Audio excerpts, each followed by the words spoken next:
Boa tarde a todas as pessoas. Eu sou o professor Inaldo, né, coordenando o ALAI, que é o Laboratório de Pesquisa sobre Informação Antirracista e Sujeitos Informacionais, né, na Ciência da Informação e na Biblioteconomia, e ministro dessa disciplina também, que é um seminário voltado para a questão da biblioteconomia. A gente está iniciando agora 2022 e para retornar as nossas atividades, hoje a gente vai receber a professora Andréia, né, a professora Andréia, ela é, além de uma grande amiga, que eu tenho muito carinho, ela também é integrante, né, do nosso laboratório, né, e tem desenvolvido, é uma grande referência, né, dentro dos estudos das relações étnico-raciais do nosso país, vem há muito tempo discutindo, desenvolvendo pesquisa e estudos, né, no combate a essas desigualdades sociais e raciais. Toda hora vem alguém aqui entrando, aí eu preciso parar para autorizar essa entrada. Tá? E aí, hoje, ela está como professora assistente, né, do departamento lá de biblioteconomia da UDESC, né, Universidade do Estado de Santa Catarina. Tem o mestrado em Ciência da Informação e agora o doutorado, né, fazendo o doutorado também em Ciência da Informação na Federal de Santa Catarina, na UFSC. E ela tem um bacharelado em biblioteconomia pela universidade que hoje ela está lecionando, né? Outra pessoa entrando, desculpa. E aí, além disso tudo, né, ela é presidenta, né, da Associação Catarinense de Bibliotecários e Bibliotecárias, né, nessa gestão de 2021 até 2023, né, André?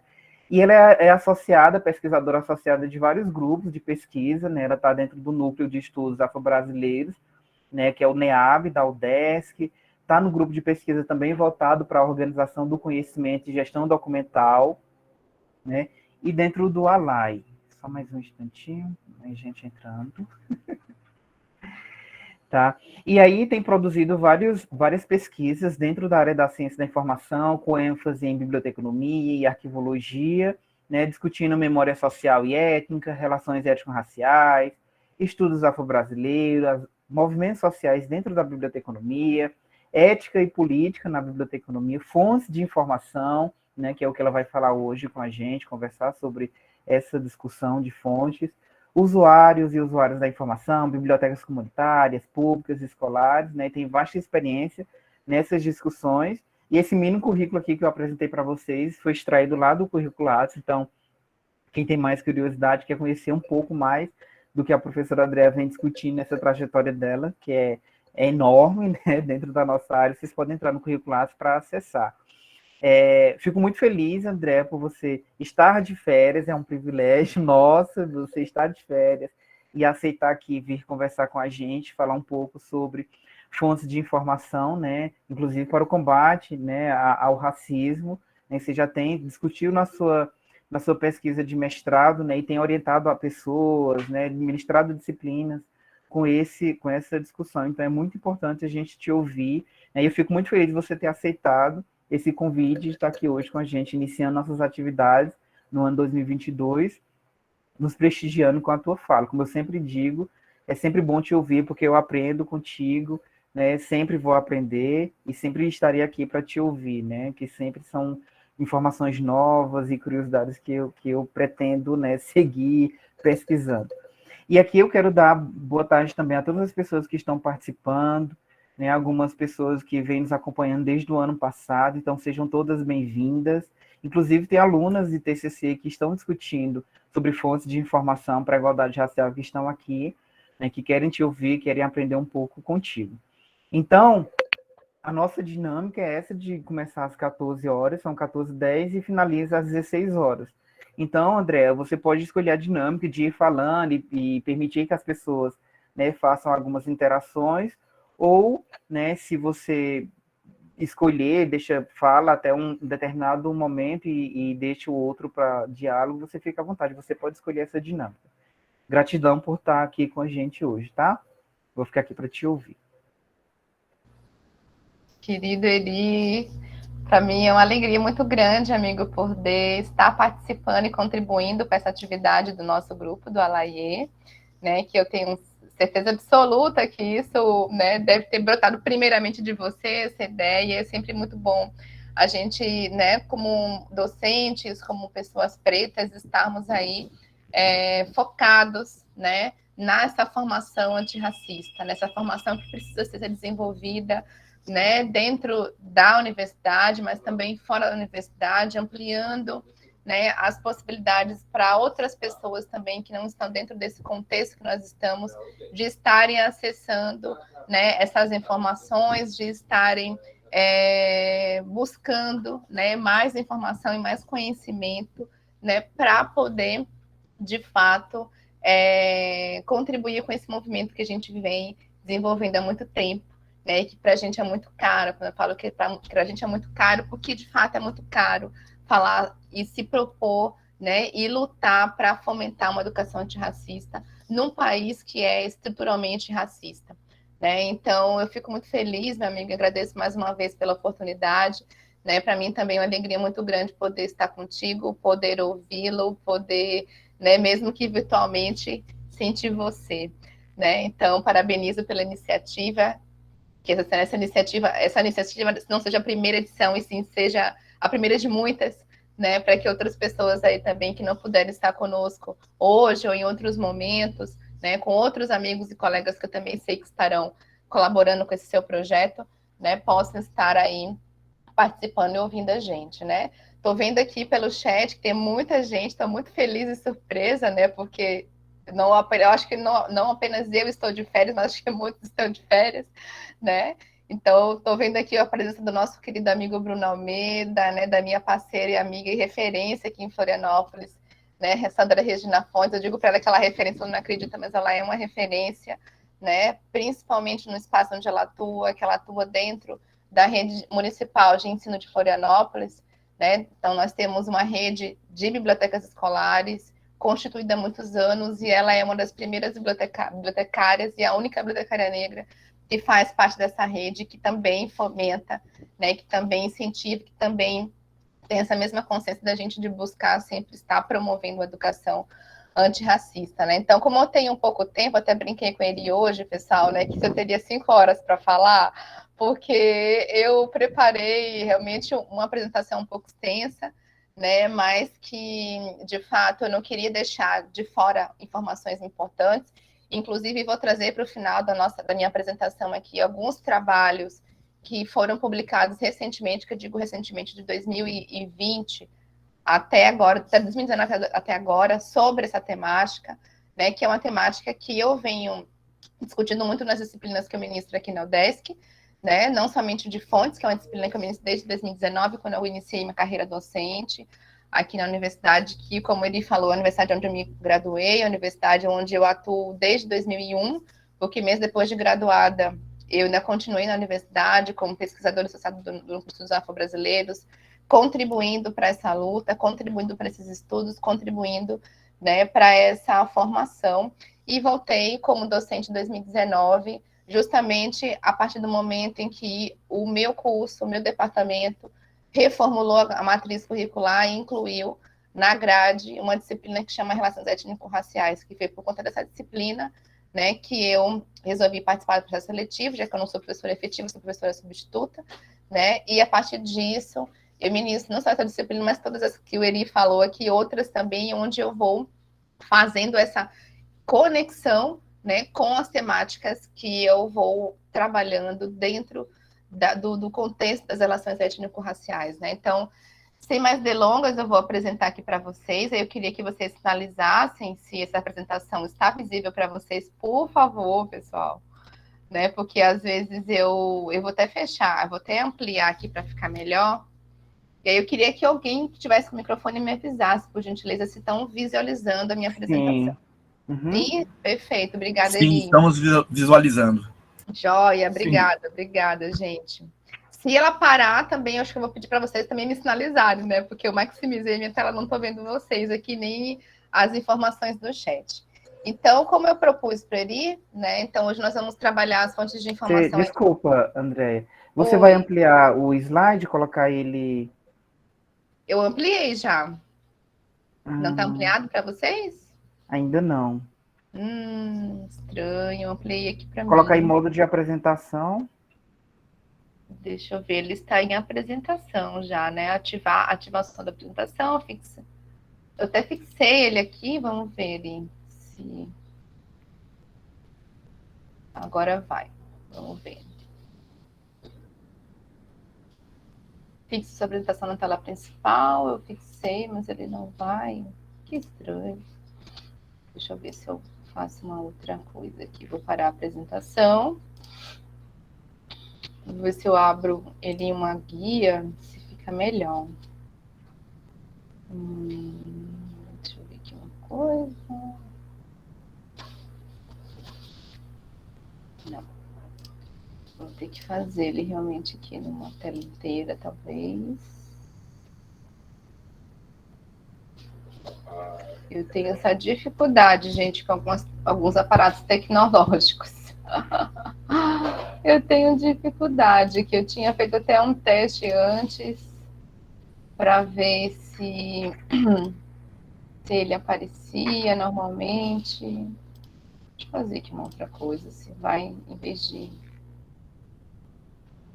Deixa eu ver. Se tu quiseres me mandar, eu posso apresentar também. Mas tá abrindo. E agora, vocês conseguem visualizar? Sim. Tá grande para vocês? Ótimo. É perfeito. Tá ótimo. Era só uma questão de arquivo. Estava com o arquivo do PowerPoint aberto, agora estou com o PDF. Então, vamos lá. Essa aula de hoje, né, já que a proposta é uma aula no seminário, eu estruturei, né, apontando esses 5 tópicos aí, né? Então, eu vou falar um pouco para vocês quem eu sou, né, um ponto de partida, né, que é uma introdução dessa aula de hoje. Vamos falar também sobre apropriação, uso e disseminação das fontes de informação. Então, é importante a gente também fazer essa contextualização para relembrar um pouco sobre, né, as fontes de informação, como é que a gente, de que forma que a gente se apropria delas, como a gente utiliza essas fontes de informação, como elas são disseminadas, né? Vamos falar também sobre fontes de informação étnico-raciais, onde a gente vai, de fato, mergulhar na temática proposta para essa atividade de hoje à tarde. E aí eu vou trazer os vários exemplos de fontes de informação que eu considero como fontes de informação étnico-raciais, que vocês vão ver também durante essa apresentação, que tem, de fato, relação com o contexto, com o aporte teórico que eu vou trazer, né, nos tópicos anteriores. E como a Yuri falou, né, eu vou fazer o seguinte, pessoal, a partir do momento que eu for apresentando cada tópico para vocês, eu vou trazendo alguns questionamentos para a gente poder, né, construir esse debate ao longo da minha fala, não deixar apenas para o final. Obviamente que quem quiser, quem tiver aí à vontade, quem quiser pode ficar à vontade, né, para tecer essas questões, esses questionamentos após a minha fala final. E assim a gente vai até as 4 horas, né, Li? Eu pretendo aqui até umas 3h30, 3h20, 3h30, né? Vou até deixar aqui meu celular pertinho de mim para me poder não passar do horário, também não atropelar aqui, né, esse conteúdo que eu preparei para a gente estudar hoje. E assim a gente poder realmente ter um momento dialógico, né? Então, quem sou eu, né, pessoal? Então, ele já me apresentou aí brilhantemente, né, com as informações de fato que constam no meu resumo lá no Lattes, né? Mas eu sou um pouco mais do que isso, né? Então, eu sempre digo, assim, né, tem conhecidos meus que até dão risada ou brincam, né? Eu fico um pouco confusos quando eu falo que eu sou uma negra do sul, nascida na Bahia. Por quê? Porque eu sou uma mulher de 40 anos, uma mulher negra de 40 anos, filha de paulista com catarinense, né? Então, essa minha ancestralidade é toda sulista. Mas eu nasci, né, 40 anos em Salvador, quando os meus pais, eles resolveram buscar novas oportunidades, né? Não buscar, mas de abraçar as oportunidades que estavam aparecendo para eles em outro território, né? Onde eles foram, obviamente, muito felizes, onde puderam criar eu e meus irmãos, né? E aí, quando eles se aposentaram, eles resolveram voltar para suas origens, né? Então, aqui, eu sou uma mulher negra que foi, de fato, teve essa cultura, essa identidade étnica formada, né, no maior território negro, né, fora da África, que é a Bahia, né? Então eu tenho muito disso ainda muito inerente, muito presente na minha personalidade, no meu caráter, né, em quem eu sou. Mas pelo fato de ser filha de sulistas, né, e de morar hoje no Sul, moro aqui em Florianópolis, né? Isso me deixou e me deixa em vários momentos muito, não digo confusa, assim, né? Mas com essa identidade que precisa estar o tempo todo sendo fortalecida, né? Justamente por ter essas origens de diferentes contextos e diferentes lugares, né? Esses dias estava ouvindo uma palestra da Jaqueline, esqueci o sobrenome dela agora, que é uma antropóloga e uma educadora, né? Que ela é coordenadora do grupo de GES, né, que também é uma plataforma, né? Que tem essa mesma intenção que eu iria aqui, né? Que é de fato estar fomentando a educação antirracista. E ela fala, né, que como pesquisadora ela já frequentou, já passeou, já foi em vários territórios dentro do país e ela percebe de fato como ser negro no sul é diferente do como ser negro no nordeste, de como ser negro no norte, no centro-oeste, né? Então, isso, obviamente, tem muito a ver com o nosso processo de formação de sociedade brasileira, né? E também tem muito a ver com essa forma, né, que o negro pôde se colocar dentro desses territórios. Então, eu sou isso, né? E eu me formei em biblioteconomia em 2004, entrei na UDESC em 2001, e desde 2003, na verdade, quando eu entrei, eu fui convidada para participar como bolsista de extensão do Núcleo de Estudos Afro-Brasileiros, que é um dos primeiros NEABs constituídos, né, dentro dos territórios acadêmicos do nosso país. Então, o NEAB UDESC, ele tem aí, né, quase 20 anos. Eu fui, né, depois da Sandra foi a primeira bolsista do NEAB, da Biblioteconomia, né, depois veio a Franciele, a H6, depois veio a Gazela Lima, depois veio a Miriam Matos, depois veio a Mabel, depois veio outros colegas também que são bibliotecários formados pela UDESC, que foram dando continuidade ao trabalho que eu desenvolvi no NEAB desde quando eu fui convidada, né, pelo coordenador na época, professor Paulino Jesus Francisco Cardoso, para estar dentro desse núcleo, não apenas para desenvolver atividades de extensão, mas para, de fato, né, ter a possibilidade de me não de me construir ou reconstruir, mas de fato poder ser essa mulher negra que eu sou hoje, né? Uma mulher negra consciente do meu lugar de fala, uma mulher negra consciente de onde eu estou, sendo uma mulher num corpo negro dentro do espaço acadêmico, né? Onde se vê muito poucas de nós, né? Muito poucos de nós, assim. Então, hoje ainda estou como pesquisadora associada, né? Hoje eu sou professora colaboradora de vários projetos de extensão desse núcleo, né? Um deles é a Biblioteca de Referência, que é o projeto de extensão que eu criei, né, em 2004. Minha última ação no NOEAB como bolsista foi a criação dessa Biblioteca de Referência, que é uma biblioteca física, e que de fato surgiu a partir das necessidades informacionais, né, de muitos pesquisadores que eram vinculados ao DESC, como também pesquisadores que não eram vinculados diretamente à universidade. Então, essa biblioteca surgiu de forma módica, né, com recursos bibliográficos que nós tínhamos dentro do NEAB, né, e ela foi crescendo nesses anos ao ponto de hoje ela ser uma biblioteca, né, que inclusive, né, tem um seu acervo registrado dentro do catálogo da universidade, da biblioteca universitária, né, pela importância, né, dessas fontes de informação para as pessoas que, de fato, têm essa necessidade informacional de buscar informações étnico-raciais para promover as suas pesquisas, para produzir informação e conhecimento. E, como eu falei também, né, além disso, estou como presidente da Associação de Catarinenses Bibliotecários, né, que eu estou desde a minha graduação também, aí, né, envolvida com o movimento associativo, na graduação com o movimento estudantil, e 2019, 2020, eu resolvi, né, tomar essa coragem, porque não é fácil para a gente estar num local, né, de representatividade, dentro de uma entidade que tem uma credibilidade, uma visibilidade muito grande, como é a ACB, né? Então, para mim é um desafio, está sendo desafiante ainda, porque a minha eleição vai estar em 2023, mas ao mesmo tempo também de muito aprendizado, porque uma coisa é você ter a experiência como movimento associativo, outra coisa é você ser presidente de uma entidade que tem a responsabilidade, que tem essa importância tão significativa, né, para a biblioteconomia brasileira. Então, é um desafio muito prazeroso, inclusive, né?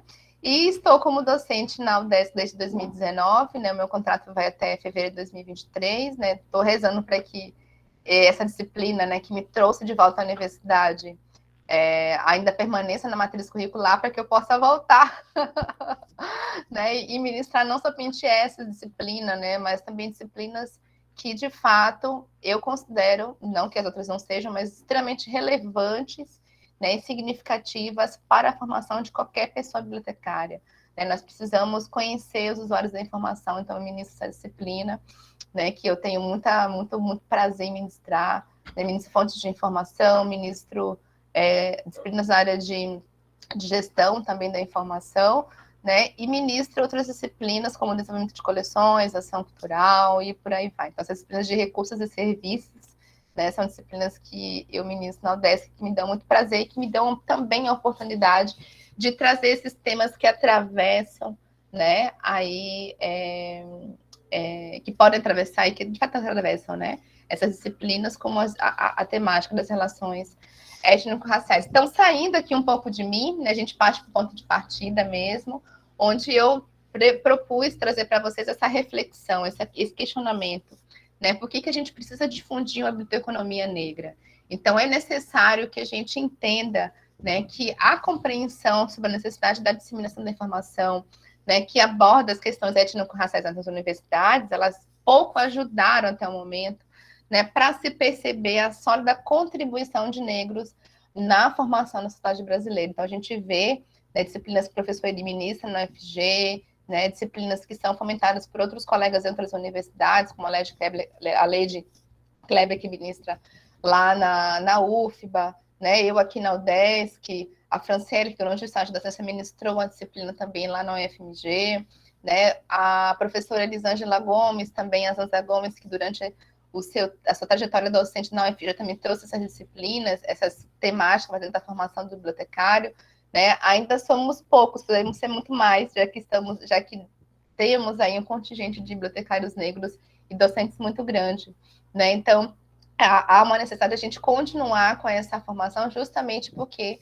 ainda a gente não tem né, aquela a formação sólida que de fato possa visibilizar essa contribuição dos negros na nossa sociedade, né? Então, os estudos e as pesquisas ainda não reconheceram totalmente, quando eu falo pesquisas aqui, estou falando no modo geral, não apenas na BCI, né, que a apropriação dos saberes ele não é privilégio apenas do grupo dominante, ou seja, das pessoas que pertencem, né, que são pertencentes à branquitude, que continua detendo o poder na toda sociedade, ignorando que os saberes pertencem à humanidade. Né? Então, aqui a gente está falando também de um contexto, né, que remete às teorias decoloniais, né, quando a gente busca, de fato, visibilizar aí os saberes que foram invisibilizados por anos, por séculos e por décadas, né, pela essa classe dominante. Então, vale a gente também entender, pessoal, que na sociedade brasileira, essas estruturas que permeiam o racismo e a branquitude, né, como o patriarcado, por exemplo, né, e o próprio capitalismo, que é o grande sistema que tem todos esses dentro, né, aí fortalecendo e retroalimentando ele diariamente, essas estruturas foram construídas, obviamente, para privilegiar apenas o grupo étnico-racial, né? Com qual finalidade? Com a finalidade de fato, subalternizar, né, aqueles chamados não brancos, tanto os negros como os que pertencem aos povos originários, né, com qual intuito? Com o intuito de estabelecer privilégios, né, que até hoje eles beneficiam, né, e que acabam também automaticamente aprofundando aí cada vez mais as desigualdades sociais. Então, aqui são respostas que eu trago para vocês, né, que estão relacionadas a esse questionamento, mas eu gostaria assim que vocês repensassem e pensassem, será que eu não estou equivocada? Será que existem outras respostas também, né, que vão fomentar essa difusão, esse movimento que está consolidado hoje na biblioteconomia, graças a Deus, que é esse movimento que é constituído de pessoas negras, né, e de pessoas que se consideram antirracistas de fato, né, porque tem aqueles que se consideram antirracistas, mas que são antirracistas em algum momento, né, quando é conveniente para ti, quando é conveniente para ele mesmo, né.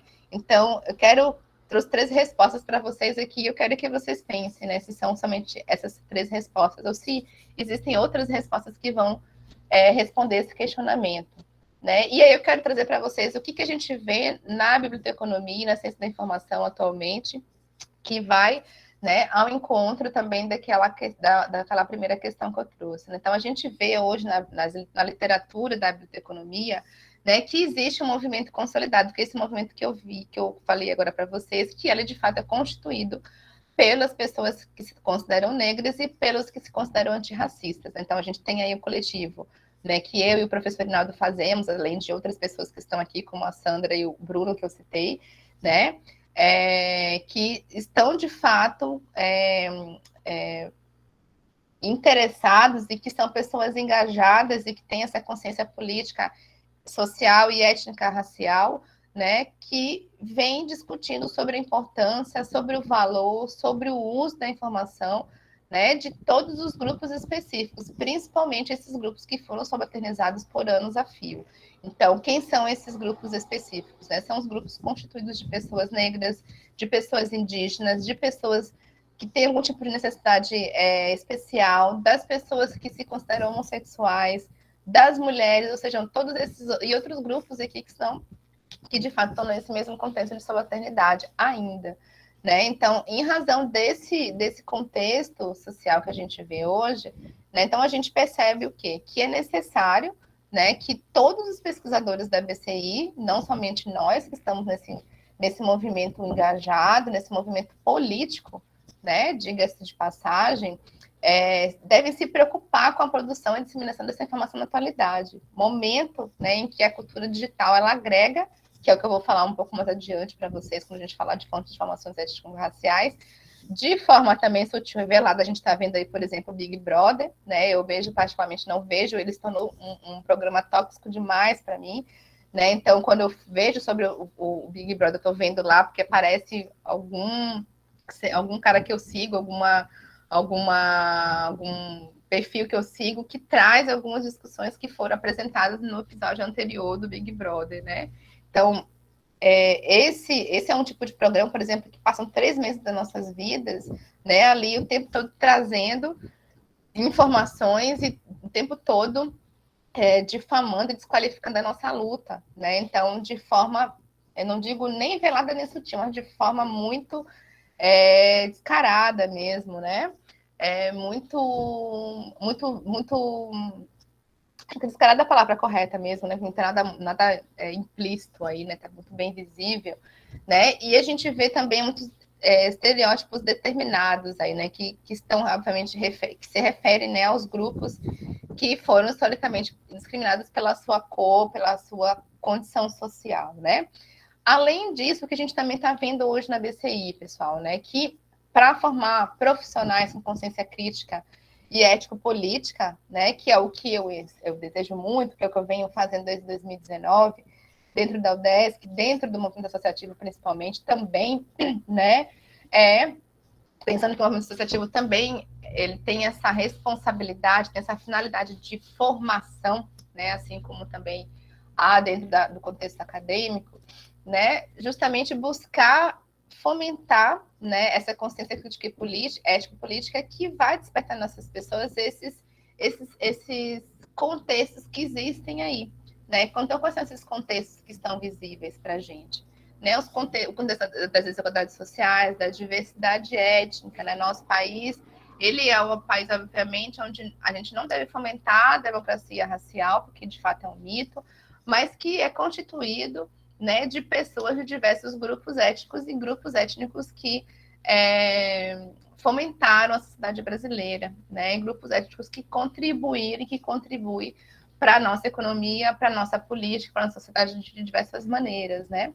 A partir, por exemplo, do contexto cultural, a partir da sua historiografia, né? No caso do nosso grupo étnico, né, das pessoas negras, a partir das culturas afro-brasileiras e africanas, e também nesse contexto da branquitude, né, já que a gente está falando também de vivermos num contexto social que é extremamente desigual e que ele é constituído, né, e fomentado pela branquitude, que é o racismo estrutural, né? Assim também com essa intenção, né, de estabelecer uma responsabilidade, né, para a construção de uma sociedade antirracista e equânime. Então, aqui eu trago para vocês, de fato, o que me motiva hoje, né, sendo essa pesquisadora negra, né, na economia e na ciência da informação, sendo essa docente, sendo essa militante no dos movimentos sociais, né, de fato, estabelecer essa consciência crítica ético-política. Né? Acredito que esse projeto do ERI também tem a mesma finalidade, né, de fato, despertar em vocês, colegas e estudantes, essa consciência crítica ético-política, né? E aí eu trago para vocês uma citação que foi publicada pela Bibliô em 2019, não lembro se foi a Dandara Bassan que escreveu isso, eu realmente não lembro agora, né? Peço desculpas se for ela, eu acabei não citando, né? Onde é trazido nessa publicação da Bibliô, para quem não sabe, a Bibliô ela é um site, uma plataforma, na verdade, né, que é coordenado por pessoas bibliotecárias, né, pelo Chico de Paula e pelo Edilson Tagino, e eles têm esse espaço aberto aí para a gente poder estar discutindo sobre essas questões também sociais, que estão muito ligadas e relacionadas com o nosso fazer, né, com o fazer da pessoa bibliotecária. Então, eles dizem, né, a pessoa que escreveu esse trecho lá na Bibliola apresentou de fato algo que que é verdade, né? Então, a sociedade ela é constituída de 54% da população brasileira, população negra, né? Considerando aqui aquelas pessoas que se identificam como pessoas pretas e como pessoas pardas. Né? E usuária também de produtos e serviços de bibliotecas e unidades de informação. A gente tem que estar também atento a isso, né? Que essas pessoas, as pessoas negras também são consumidoras de informação. As pessoas negras elas se apropriam de informação e as pessoas negras também produzem informação e conhecimento, né? Mas que ainda há uma mínima representatividade negra dentro desses espaços quando se pensa a diversidade étnico-racial e cultural existente nos acervos, nas políticas e nas ações culturais e também nos usuários, né? Porque, vejam vocês, né? Por muitos e muitos anos, a população afro-brasileira e africana, ela foi dita para ela, né, que ela não teria direito a acesso à educação e tampouco à informação. Né? Então, ainda hoje também, vejam vocês nas bibliotecas que vocês frequentam, nas bibliotecas que vocês atuam, quantas pessoas negras frequentam esses espaços como usuárias da informação. Né? E busca entender se existe um contingente pequeno, né? Por que elas não estão buscando a informação, né, nas bibliotecas? Porque as bibliotecas também são fontes de informação. Né? Então, é um centro de informação, é um sistema de informação que apresenta e que tem a disponibilidade, tem à disposição da sua comunidade fontes diversas de informação e por que elas não estão acessando. Né? Então, existe como é que eu vou dizer para vocês, agora me fugiu a palavra, esse conhecimento popular, podemos dizer assim, não era bem isso que eu queria dizer, né, que para as pessoas negras elas não podem ter acesso à biblioteca, porque as bibliotecas ainda são espaços, né, para pessoas intelectuais, para as pessoas letradas, né, e não é uma verdade isso, né, as bibliotecas elas são espaços e devem ser espaços democráticos, e para tornarem espaços democráticos, elas precisam de fato, né, buscarem trazer esses usuários, independente do seu contexto social, político e étnico, para dentro desse espaço de letramento, né? É o que eu digo sempre para os meus alunos quando estão ministrando disciplinas de usuários e fontes, né? Que a gente tem que estar sempre buscando olhar não apenas os usuários reais, mas os usuários também potenciais, né? Quem são essas pessoas que não estão acessando a biblioteca, né? E também não colocá-las no bloco, né? Tipo assim, são pessoas que moram na periferia, são pessoas que não sabem ler. Mas quem são essas pessoas, de fato? Estabelecer um perfil.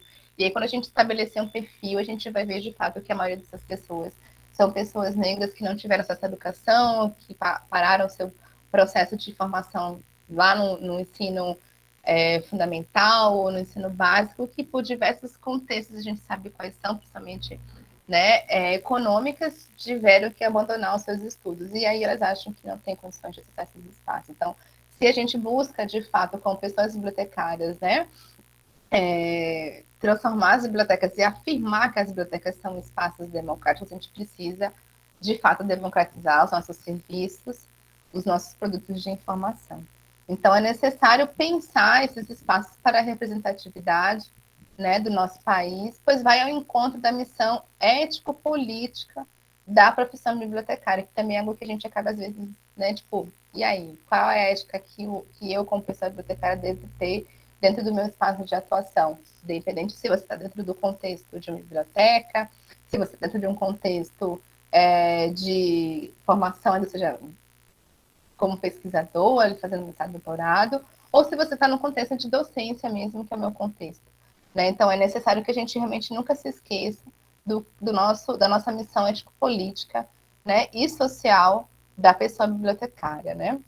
E aí, para quase finalizar esse ponto de partida, né, então, o que a gente vê hoje, o que a gente está vendo com esse movimento, né, que está sendo fomentado aí pelas pessoas bibliotecárias negras, né? A gente está buscando oportunizar um aprendizado sobre identidade étnico-racial, então essa é uma das minhas atribuições, né, como docente, como mulher negra, como pesquisadora, como militante dos movimentos sociais, assim como o Irinaldo também, assim como outros colegas, né? Também estamos buscando discutir questões sobre o racismo no Brasil, né, a partir da ótica estrutural, da ótica institucional, a partir do contexto epistêmico também, para a gente ver aí, né, por que o nosso conhecimento ele foi por anos e anos invisibilizado, foi subalternizado, foi inferiorizado, daí ainda é, né, tem alguns colegas que às vezes conversam comigo porque tem medo de fazer um mestrado, tem medo de fazer um doutorado, porque acham que aquilo que eles estão propondo é escrever, contribuir para a ciência da informação, para a ciência como um todo, né, pode não ser validado, né, por outras pessoas. A gente sabe que quem são essas outras pessoas, né? A branquitude, que obviamente vai estar o tempo todo dizendo que aquilo que a gente está tentando trazer para dentro da nossa área, né, não é ciência, não é importante, não é significativo, porque isso vai fazer o quê? A gente vai mexer com os privilégios dessas pessoas, né? A gente também está buscando aí discutir sobre ideologia do branqueamento, né, em muita democracia racial. Então, a democracia racial no nosso país ele é uma falácia, né? Quando a gente vê aí de fato como as pessoas negras não têm os mesmos tipos de acesso, não têm as mesmas oportunidades, independente da sua escolaridade. Né? Eu vejo muitas amigas minhas negras ainda, doutoras, né, buscando aí amarrar o jegue na sombra, como diz uma amiga minha que é advogada, né? Quando eu falo assim, buscando ser efetivada em uma universidade pública, né? E vejo as minhas colegas, amigas brancas lá antes dos 35 anos já professoras efetivas, então há de fato aí, né, que a gente olhar esses acessos, né, para quem são esses acessos. A gente também está buscando compreender os conceitos sobre colonialismo, decolonialidade e colonialidade. Então, quando a gente está falando aqui de racismo estrutural, institucional, sistêmico, a gente está falando também desses conceitos. Né? A gente está buscando conhecer e compreender as novas epistemologias sugeridas para a economia brasileira e refletir sobre elas. Então, buscar falar sobre informação étnico-racial, buscar falar sobre epistemologias negras, buscar falar sobre bibliotecas democráticas e antirraciais, é buscar, de fato, trazer novas epistemologias. Né? Esses aqui são só exemplos que estou trazendo para vocês. Também estamos buscando identificar as possibilidades de aplicação de propostas multiculturais em bibliotecas, que é importante, justamente para a gente poder, de fato, dizer que as bibliotecas são espaços democráticos de informação e também refletir de forma crítica e ética sobre o papel da pessoa bibliotecária na sociedade atual, nos espaços que ela atua. Né? Então, a gente sair desse ponto de partida, né? E aqui a gente chega nas fontes de informação. Então, não tem como falar de fontes de informação étnico-racial sem antes falar sobre o que para a gente está batido, mas que é bom a gente relembrar em algum momento. Esse aqui é o momento. Né? Então, de acordo com Araújo e Fachin, as fontes de informação elas surgem como um auxílio, né? Como ferramentas que ajudam na localização, na recuperação de informações para indivíduos inseridos em contextos diferentes. Né? Então, vejam vocês aqui que existem esses contextos diferentes, né? Elas estão trazendo isso de fato. Então, as pessoas negras, onde elas estão? As pessoas negras, qual o nível de formação delas? Né? As pessoas negras sabem ler e escrever? Né? E para as pessoas que não sabem ler e escrever, que tipo de informação que a gente vai disponibilizar para elas? Né? Então, é importante que a gente entenda que essas fontes, elas surgem com esse com essa finalidade, né, de serem ferramentas que vão, de fato, localizar e recuperar essas informações para todas as pessoas. Né? Então, as fontes de informação são relevantes, né, para a seleção de informações diante da necessidade de uma pessoa, né, de uma organização ou um grupo de pesquisadores para os seus afazeres cotidianos. Então, a gente está sempre buscando, de fato, né, a informação, buscando essa informação através de fontes de informação para atender alguma necessidade de informação na nossa diária, né? Então, a necessidade de informação, para obter informação, ela facilmente esbarra, né, na quantidade de informação disponível.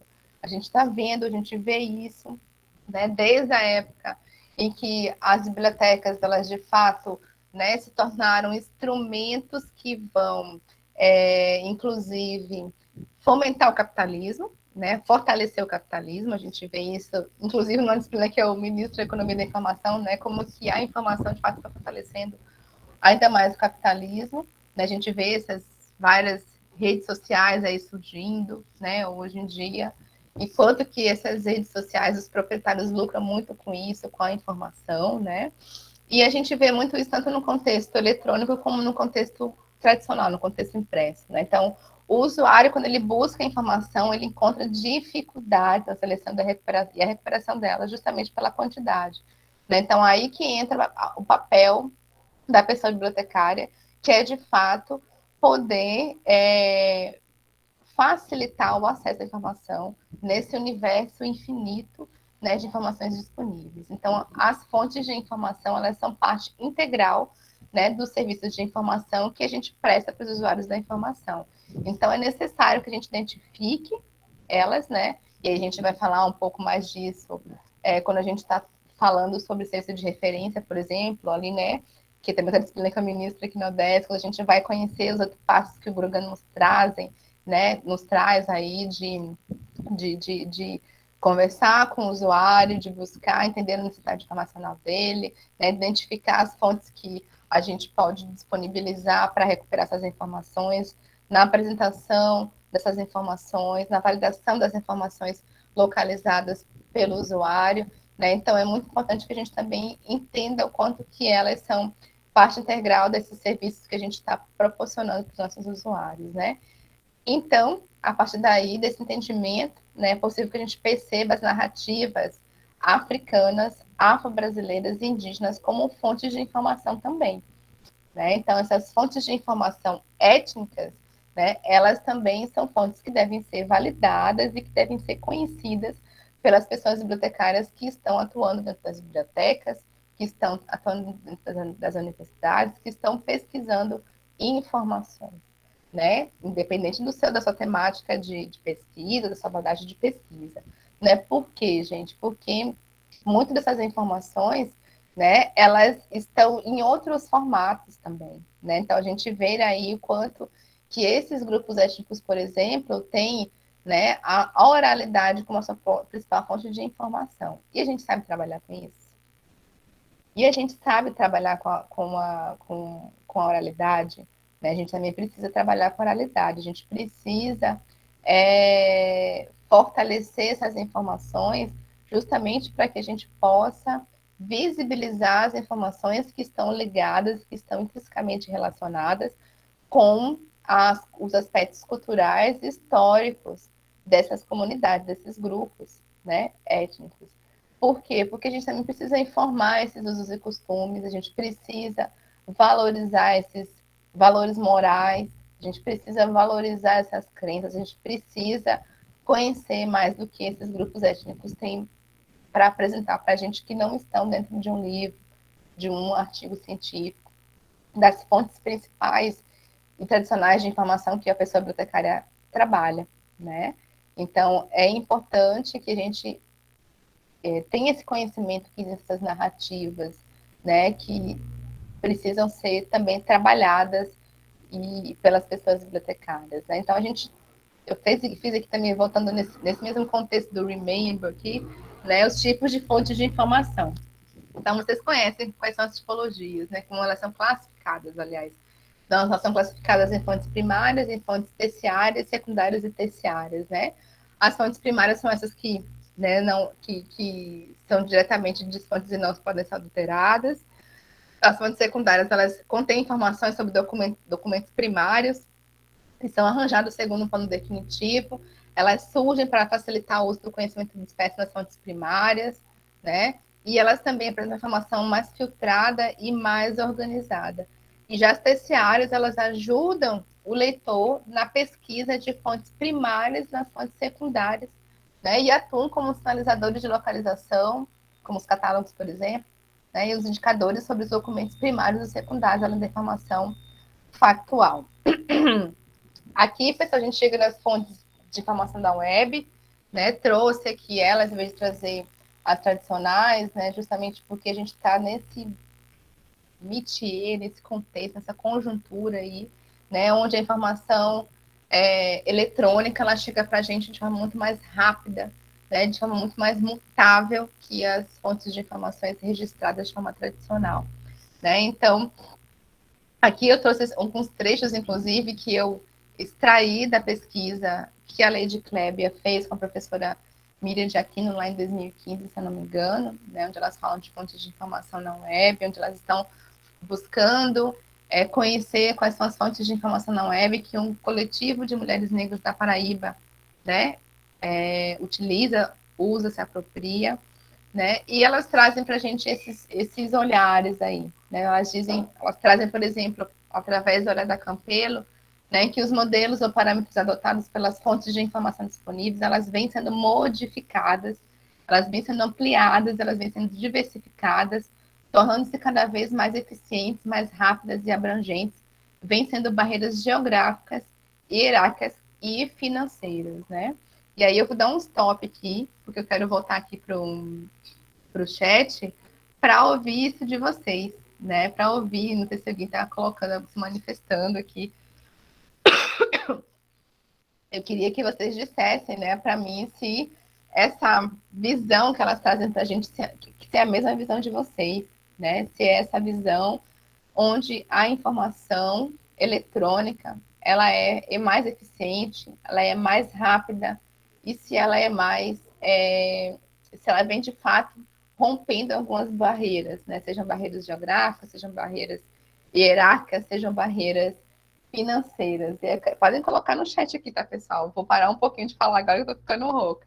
E eu queria que vocês se manifestassem, assim, como é que vocês enxergam, né, essas fontes de informação na web, principalmente quando se trata, né, das populações afro-brasileiras e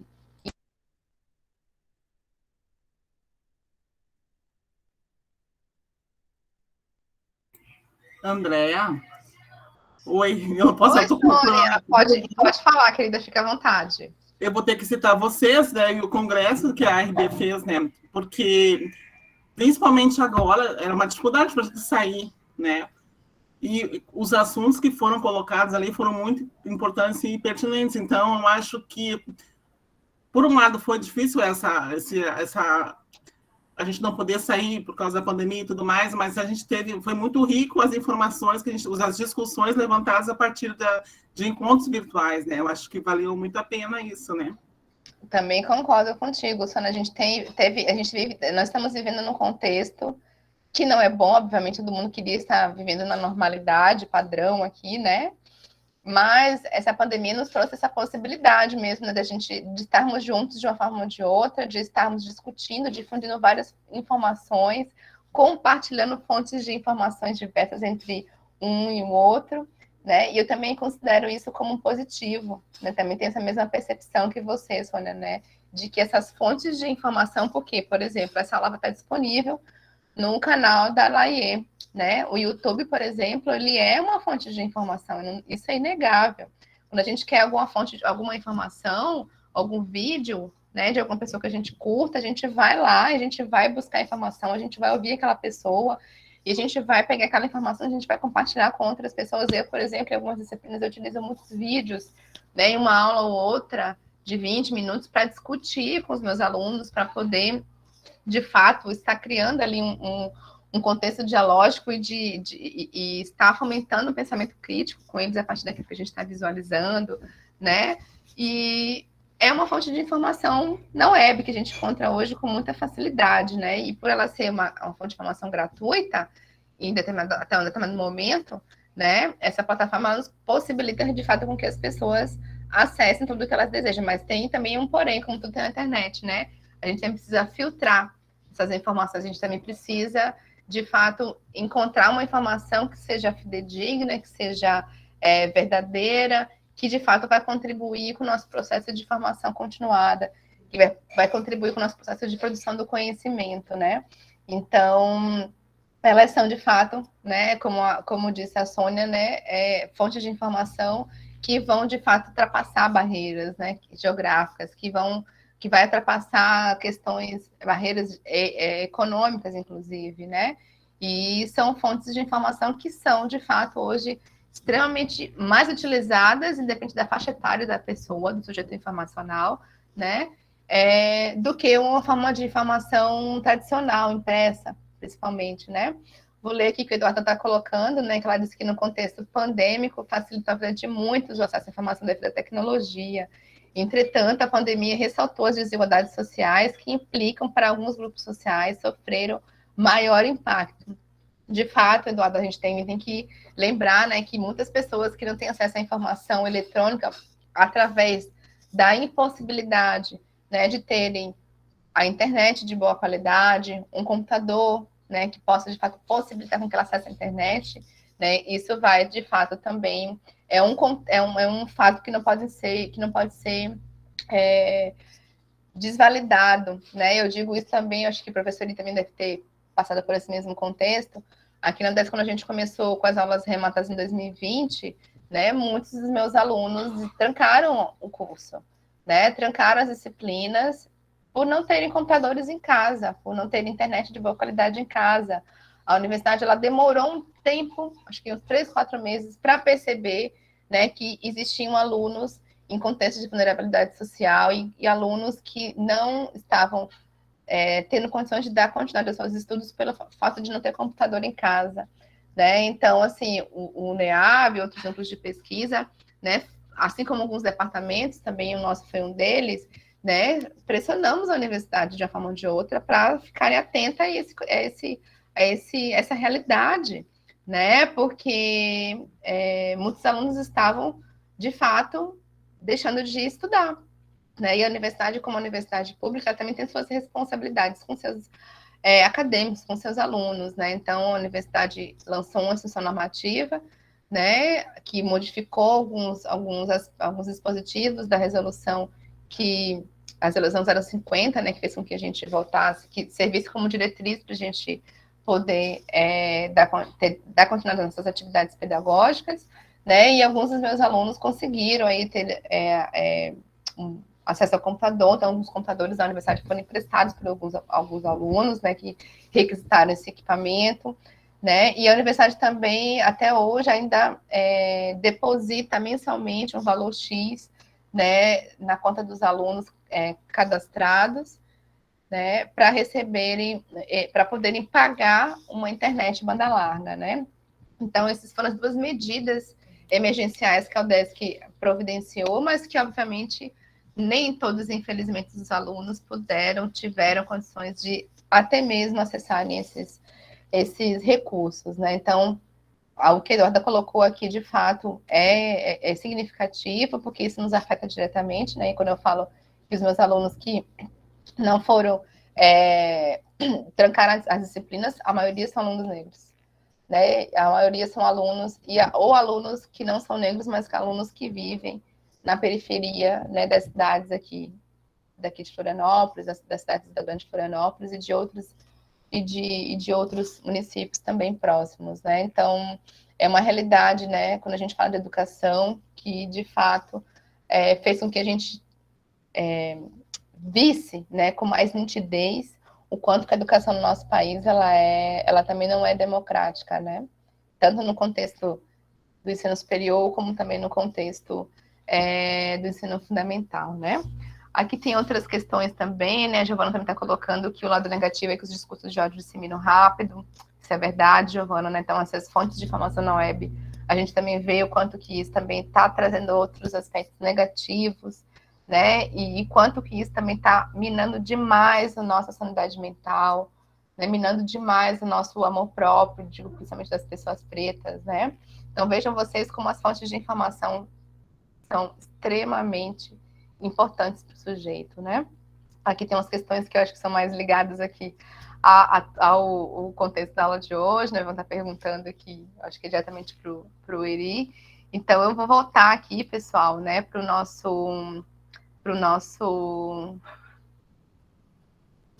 nossa apresentação, porque o meu tempo está acabando e eu tenho coisa para apresentar para vocês, né? Então, aqui ainda falando de fontes de informação na web, né? Então, eu trago para vocês aqui essa infinidade de informações, de fontes de informação na web que existem hoje. Então, nós temos aí os sites, websites, nós temos aí os portais, nós temos aí os blogs, né? Principalmente o Twitter, né? Que o Twitter microblog, por exemplo, que é muito utilizado.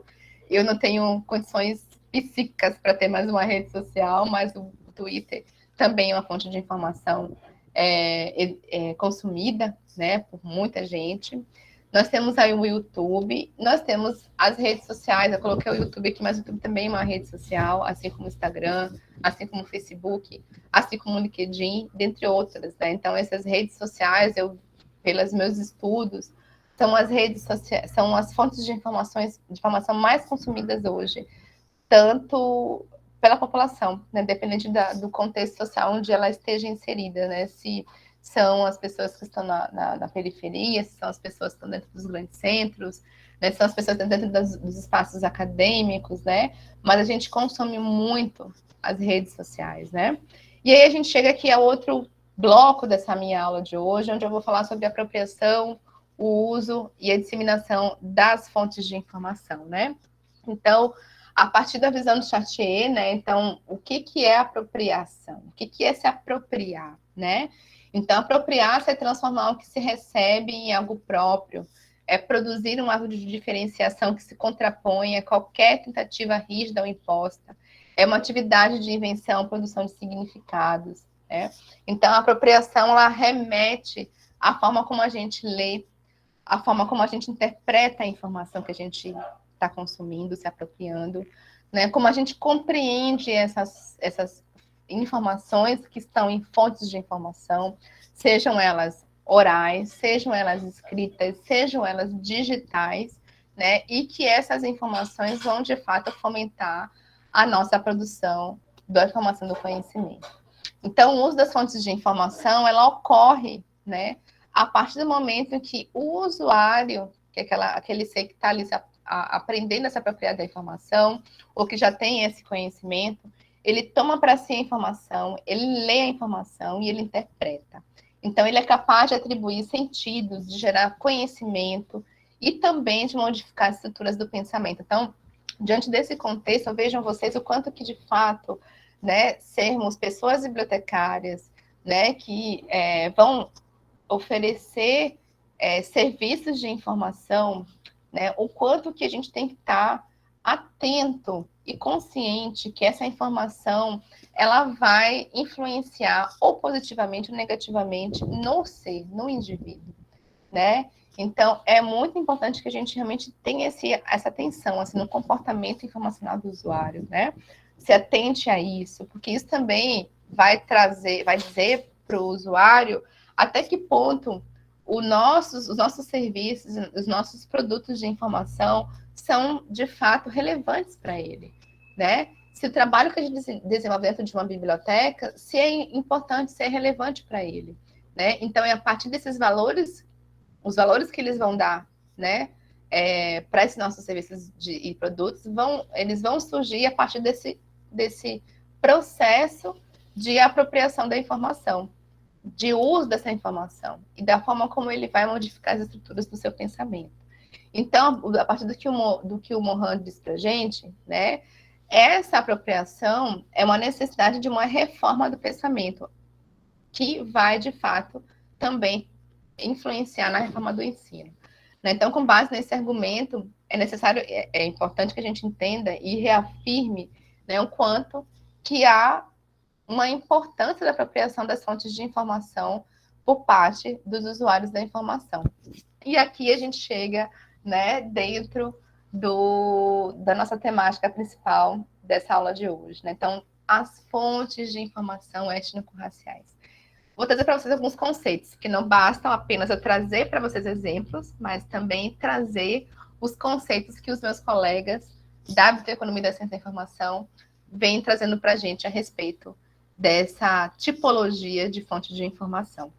Né? Então, há uma necessidade de a gente compreender, né, que as práticas de preconceito e discriminação negativas, sejam de qualquer base, elas precisam ser combatidas por meio da informação e da construção de memórias sociais, na perspectiva da diversidade humana e da valorização do diferente. Então, é muito importante que a gente entenda o quanto que as informações, elas de fato são instrumentos, são tecnologias, né, que auxiliam concretamente, né, no combate ao racismo estrutural, no combate, né, à invisibilidade das nossas memórias sociais, da nossa cultura afro-brasileira, do nosso contexto cultural, da nossa história.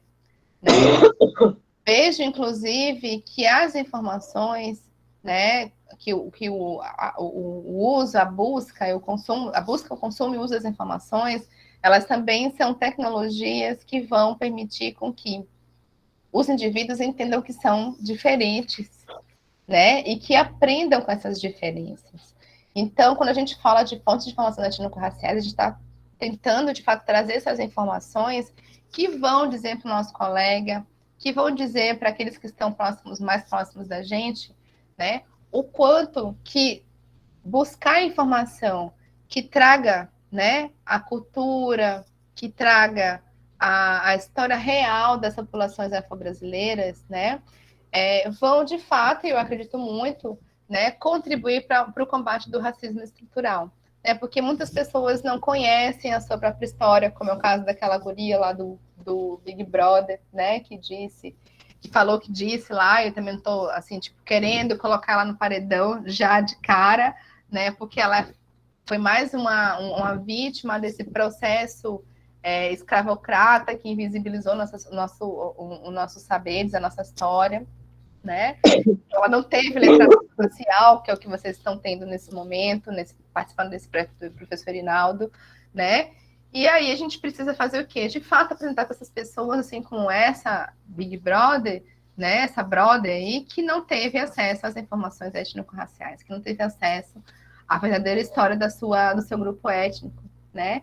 Então, o termo, né? Esse termo que foi cunhado por esses meus colegas, não é um termo que eu cunhei, mas é um termo que hoje eu levanto a bandeira, né, que é a informação étnico-racial, ela foi criada no âmbito da ciência da informação, né, que é uma área científica, que é uma área, eu coloquei interdisciplinar, mas para mim ela é multidisciplinar, né, e que ela vem se adequando, não que essa adequa, acho que ela vem se adequando à ciência da informação aos pressupostos da pós-modernidade, né, de acordo com Sarah Cevic. Então, nesse campo, que é o campo da maioria de todos nós aqui, nessas categorias conceituais, elas são criadas para promover a comunicação de novos conhecimentos produzidos, que é o que a gente está fazendo aqui. Né? A gente está visibilizando, né, algo que tem uma relação intrínseca com a nossa ancestralidade, com a nossa cultura, com a nossa história, mas que para a CI é novo, então são novos conhecimentos que a gente está produzindo, trazendo para a ciência da informação. Então, essa produção, essa disseminação de informação que é pautada na defesa da diversidade cultural, enquanto imperativo ético indissociável do respeito à dignidade humana, ela tem um potencial de reconfigurar as memórias construídas socialmente por grupos historicamente vulnerabilizados, como é o caso da população negra. Né? Então, vejam vocês aqui, mais uma vez, o quanto que, de fato, produzir fontes de informação étnico-raciais, disseminar essas fontes de informação e disponibilizá-las ao nosso grupo de usuários da informação, nossa comunidade informacional, né, ela vai, de fato, reconfigurar as memórias construídas socialmente por grupos sonicamente vulnerabilizados. Agora, abrindo um parêntese para vocês aqui, fiquei muito feliz recentemente, né, que os meus colegas servidores da UDESC, né, principalmente os bibliotecários, eles já retomaram suas atividades internas, né? E aí eu recebi de uma amiga uma foto, né, de de uma estante que fica dentro do setor de técnico da BU, daqui da UDESC, onde eles receberam todos os livros que eu pedi, né, o ano passado, fora os que eu já tinha pedido, todo ano eu peço, né, novos livros para a BU, e eles compraram praticamente, acho que todos os livros que eu pedi, e compraram numa quantidade X, né, inconsiderável, até digo assim, de livros, né, que vão de fato, que são livros que trazem informações étnico-raciais, né. Então, vejam vocês que esse trabalho, de fato, que eu estou fazendo dentro da UDESC, né, está atingindo, né, nossas principais fontes de informação, e dentro do contexto universitário, a biblioteca universitária, ela pode ser considerada, né, uma principal fonte de informação para a sua comunidade. Então, esses materiais bibliográficos vão, de fato, e assim, quero que não sejam somente apropriados pelos meus alunos, pelos alunos da biblioteconomia, mas para toda a comunidade interna e externa da BU da UDESC, né, porque é necessário que a gente busque, de fato, reconfigurar essas memórias construídas socialmente sobre a nossa ancestralidade, né? Então, é esse caminho que as bibliotecas têm que fazer, né? Não apenas, e a BU, ela não BU da UDESC, ela não apenas adquire os livros que eu solicito, mas também ela fomenta, né? Ela vem, de fato, se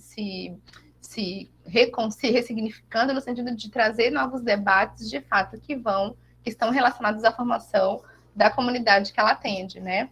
Então, é muito importante que essa consciência que a BU da UDESC está tomando agora seja também uma consciência tomada por todas as bibliotecas universitárias, escolares, públicas, enfim, todas as tipologias de bibliotecas, para que a gente possa, de fato, aí, disponibilizar fontes de informação étnico-raciais com o intuito de combater o racismo estrutural, né? Então, esses processos que reconfiguram informações e memórias sobre os negros tem contribuído para reposicioná-los na sociedade como seus protagonistas. Então, hoje nós estamos tomando espaços que nossos ancestrais eles lutaram para a gente chegasse aqui até hoje.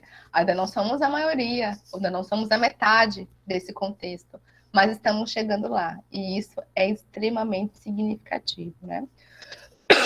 Então, trazendo um conceito aqui dos vários conceitos, né, sobre informação étnico-racial que eu valido, eu trago o do professor Henri Ponce Oliveira, né, que foi um dos primeiros teóricos da nossa área, primeiros intelectuais negros na BCI a falar sobre fonte de informação étnico-racial. Então, o que o professor Henri traz para a gente, né, que fonte de informação étnico-racial, ele é um elemento inscrito no suporte físico, seja tradicional ou digital, passivo de significação linguística, por parte dos sujeitos que a usam e tem o potencial de produzir conhecimento sobre os elementos históricos e culturais de um grupo étnico na perspectiva da afirmação desse grupo étnico e considerando a sua diversidade humana. Vejam como o Henri ele foi extremamente cirúrgico, pontual, né, quando ele traz para a gente o que é informação étnico-racial. Então, ele é um elemento inscrito no suporte físico, né, onde os nossos conhecimentos, os nossos elementos históricos e culturais, eles estão presentes com o intuito de fato, afirmar a nossa existência, afirmar, né, a nossa diversidade humana. Então, aqui eu trago para vocês, na verdade, eu vou dar até um ESC aqui, vou sair para saber se vocês estão respirando aí, se vocês estão entendendo, né, esse volume de informação que eu estou trazendo aqui para vocês sobre fontes de informação étnico-racial, né? Vou ler aqui a pergunta do João Batista, antes de seguir adiante, nós temos 15 minutinhos aqui, é o tempo de eu finalizar minha apresentação, né? E aí eu vou ler aqui as perguntas do João Batista e vou responder. Então, ele diz o seguinte: professor André, quais as razões para o crescimento das fontes de informações via web? A que se deve a credibilidade de tais informações? Nossa, excelentes perguntas, João Batista. De acordo com o que a minha perspectiva, assim, a minha visão em relação a esse crescimento de fontes de informação na web, vai muito em encontro do que eu, por exemplo, discuto com os meus alunos na disciplina de economia da informação, né?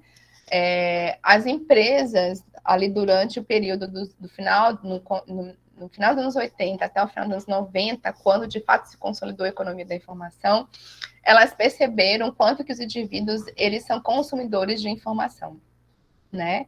Então, as empresas, principalmente as empresas de tecnologia, que são as principais empresas que fomentam o capitalismo no ICRU hoje, né? Elas perceberam que poderiam criar empresas que pudessem produzir tecnologias da informação da comunicação e que, a partir dessas tecnologias que são produzidas, pudessem criar aí produtos informacionais para que as pessoas pudessem consumir. Né? Então, quando a gente fala, por exemplo, das redes sociais, as redes sociais nada mais são do que esses produtos informacionais criados para empresas, para que as pessoas pudessem consumir informação a partir de outras fontes de informação.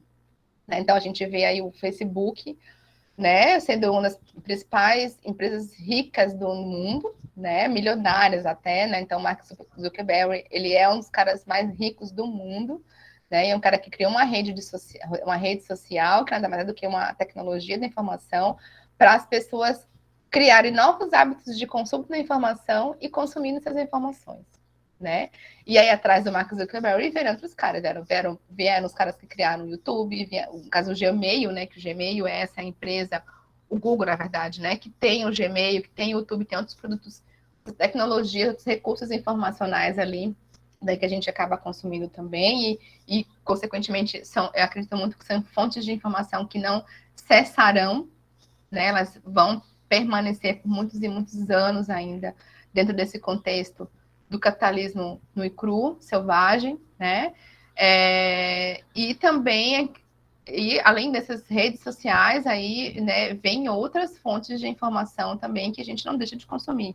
Quem aqui não consome Facebook? Eu diminuí consideravelmente, cansei, mas ainda consumo Facebook. Né? Consumo muito mais Instagram, consumo muito mais o YouTube, consumo muito mais,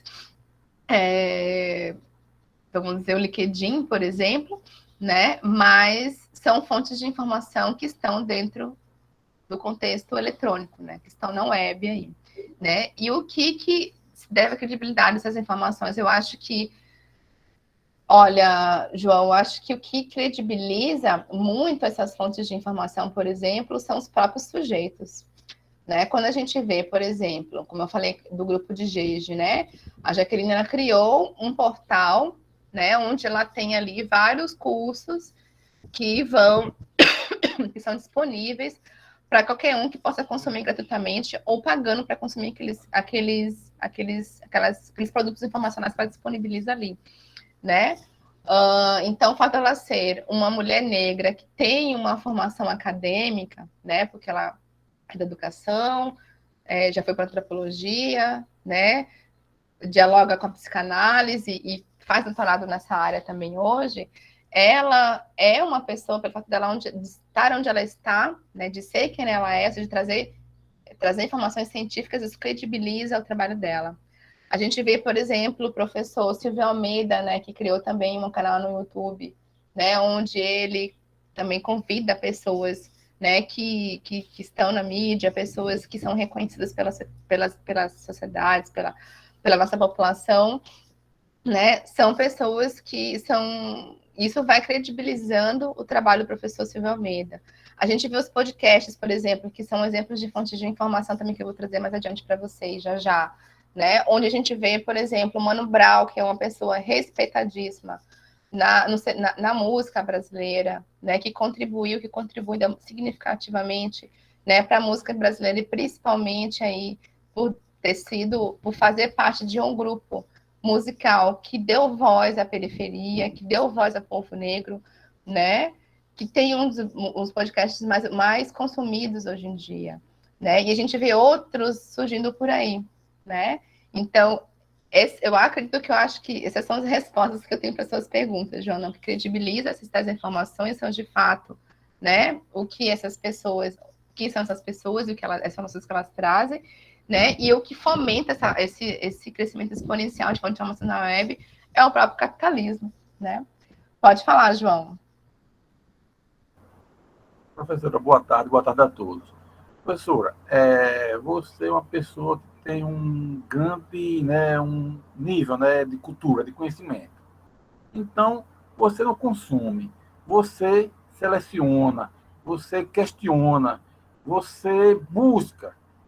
Mas, no caso do nosso povo brasileiro, que a grande maioria é totalmente leiga ou leiga, como é que ela vai fazer essa avaliação, essa espécie de seleção do que é imposto na rede?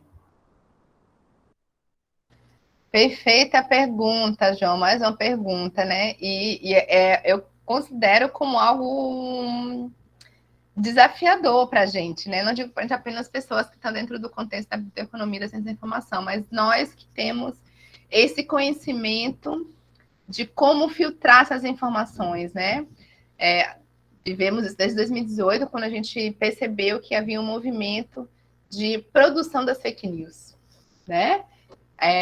Como é que essas pessoas vão, de fato, principalmente as pessoas que não têm esse filtro, que não têm conhecimento dos instrumentos que podem fazer com que ela possa diferenciar o que é informação verdadeira, o que é informação falsa, né? Eu digo, João, que é um desafio muito grande, né? Mas que nós, pessoas que têm conhecimento de que existem esses instrumentos que podem facilitar, que podem fazer com que essas pessoas, né, possam entender que nem toda a informação que está disponível na web é verdadeira, a gente tem que, de fato, ter paciência, né? A gente precisa, de fato, construir estratégias de comunicação, né? E que pode ser, por exemplo, inclusive através das redes sociais pessoais, eu utilizo muitas minhas redes sociais pessoais para dizer para minha família, para os meus primos, o quanto que aquilo que ela está publicando, às vezes, não é uma informação verdadeira, né? E diálogo, gente, diálogo ainda é, né, um instrumento também muito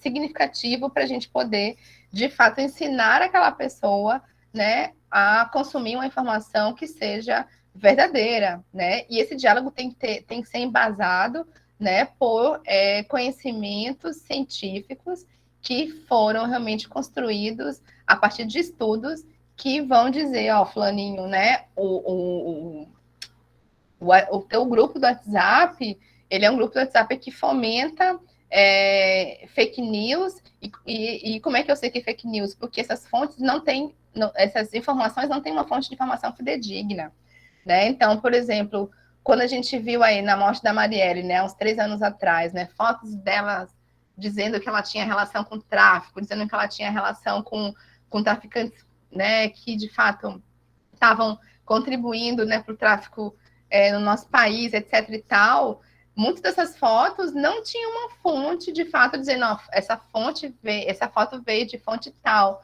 né? Então, essa é uma estratégia que eu utilizo muito, né? Eu sempre pergunto para a pessoa que repassa informação para mim, quem é, né? De onde vem essa informação? Quem produziu essa informação? Né? A gente vê, obviamente, pessoas produzindo informação, que colocam fontes de informação, mas que não têm, de fato, uma relação com a realidade, né? Então, a realidade também é um outro contexto, né? Um outro patamar, a gente pode dizer assim, que a gente pode dizer, ó, isso aqui realmente é real, isso aqui não é real. Então,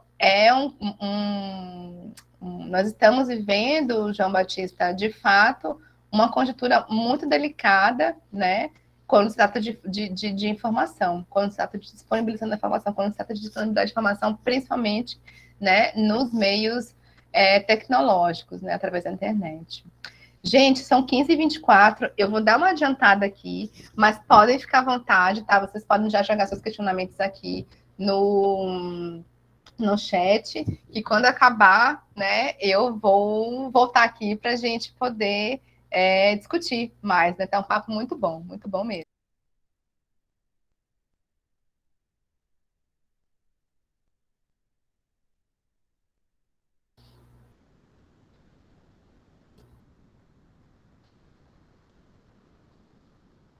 Então, gente, a gente chega aqui aos exemplos de fontes de informação étnico-raciais produzidas na BCI e também fora da BCI, né?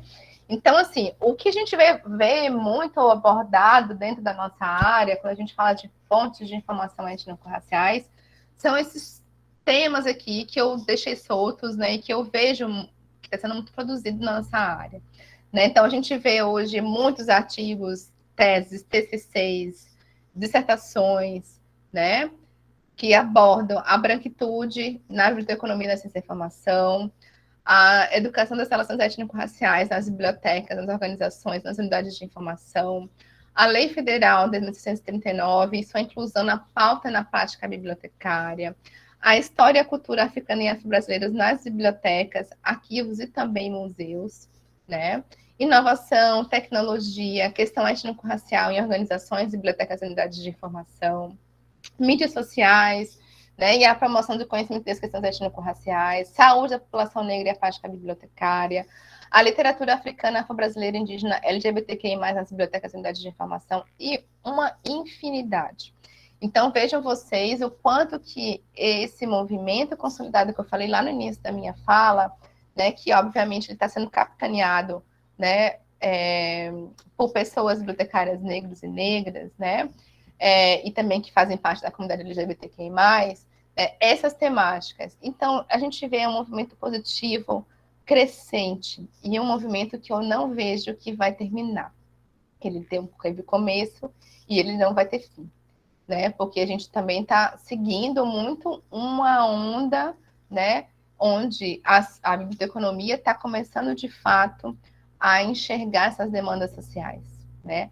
A enxergar que existem questões que não foram visibilizadas por elas há anos atrás, e a entender que a gente precisa não deixar mais os olhos fechados, né? Então, aqui trago para vocês algumas dessas temáticas, e que são temáticas que são consideradas como fontes de informação também, aquilo que é produzido, né, ligado a essas temáticas que são fontes de informação.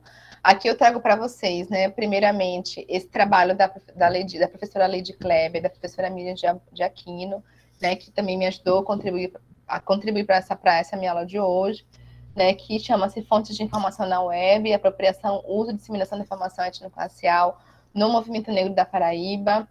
Trago para vocês também um dos melhores trabalhos que eu fiz na minha vida, né, que nada mais é do que o resultado da minha dissertação, né? Então, aqui é um artigo que eu publiquei na revista Link, em revista, em 2018, né, que chama-se O Contexto Informacional dos Núcleos de Estudos Afro-Brasileiros Catarinenses, né, porque eu não tive, a minha intenção era trabalhar com todos os núcleos de estudos afro-brasileiros do país, mas existem mais de 150, né, então eu fiz um recorte apenas para trabalhar com os núcleos de Santa Catarina, né, e busquei analisar o Facebook, né, como uma fonte de informação étnico-racial, porque nesse período que eu fiz a minha dissertação, a minha pesquisa, entre 2016 e 2018, né, foi um período que eu enxerguei enquanto que esse tipo de fonte de informação estava, de fato, se tornando, né, a principal fonte de informação dos pesquisadores vinculados aos NEABs catarinenses, né?